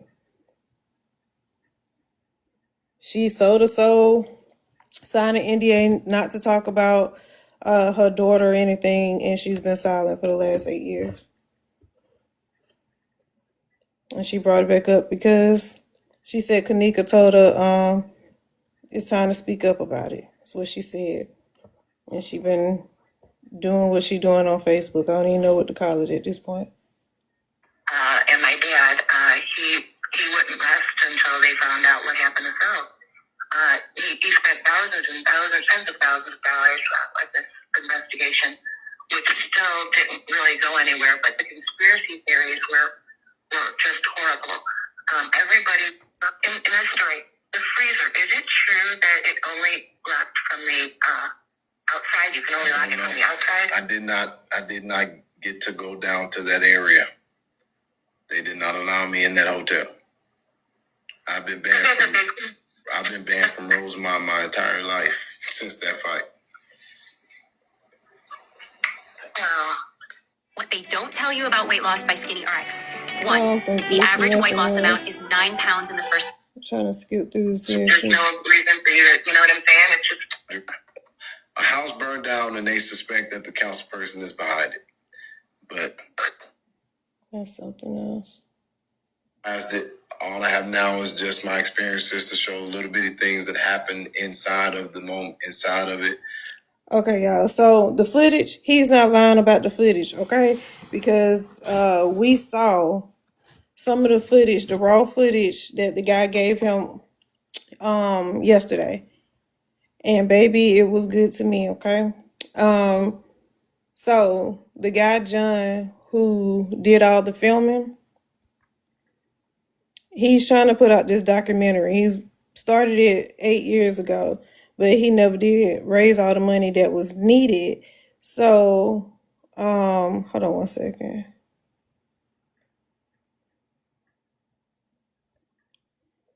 So his GoFundMe is back up. I think he's sitting at 17K, but I think he's trying to raise 100K. The trailer looks really good. It's called The Advocate. But he's hoping to see, could he get some more of the raw footage? The raw footage does contain times when there was a hot mic.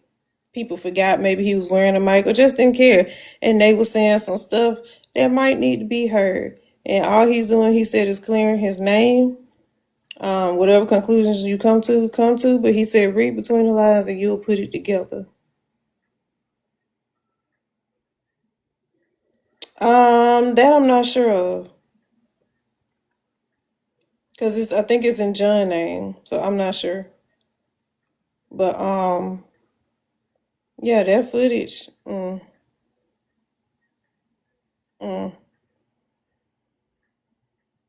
The series continues, and I will be here for it. That was an interesting question though. That lady asked, "Did the friends sign an NDA? Why aren't they seeking answers in the unaliving of their friend?" But then think about it. That lady said that they done been through some stuff because of this case. She said Irene was poked in the head. And Bree, I think she said Bree was pew pew. That's wild as hell. But anywho, I am finna call it a night because it is exactly 5 o'clock. Yeah, her friends. One of them got pew pew several times, and the other one got poked in the head. So much so, Bree don't even live in that city anymore. I don't even think she live in the state. She done got the hell on.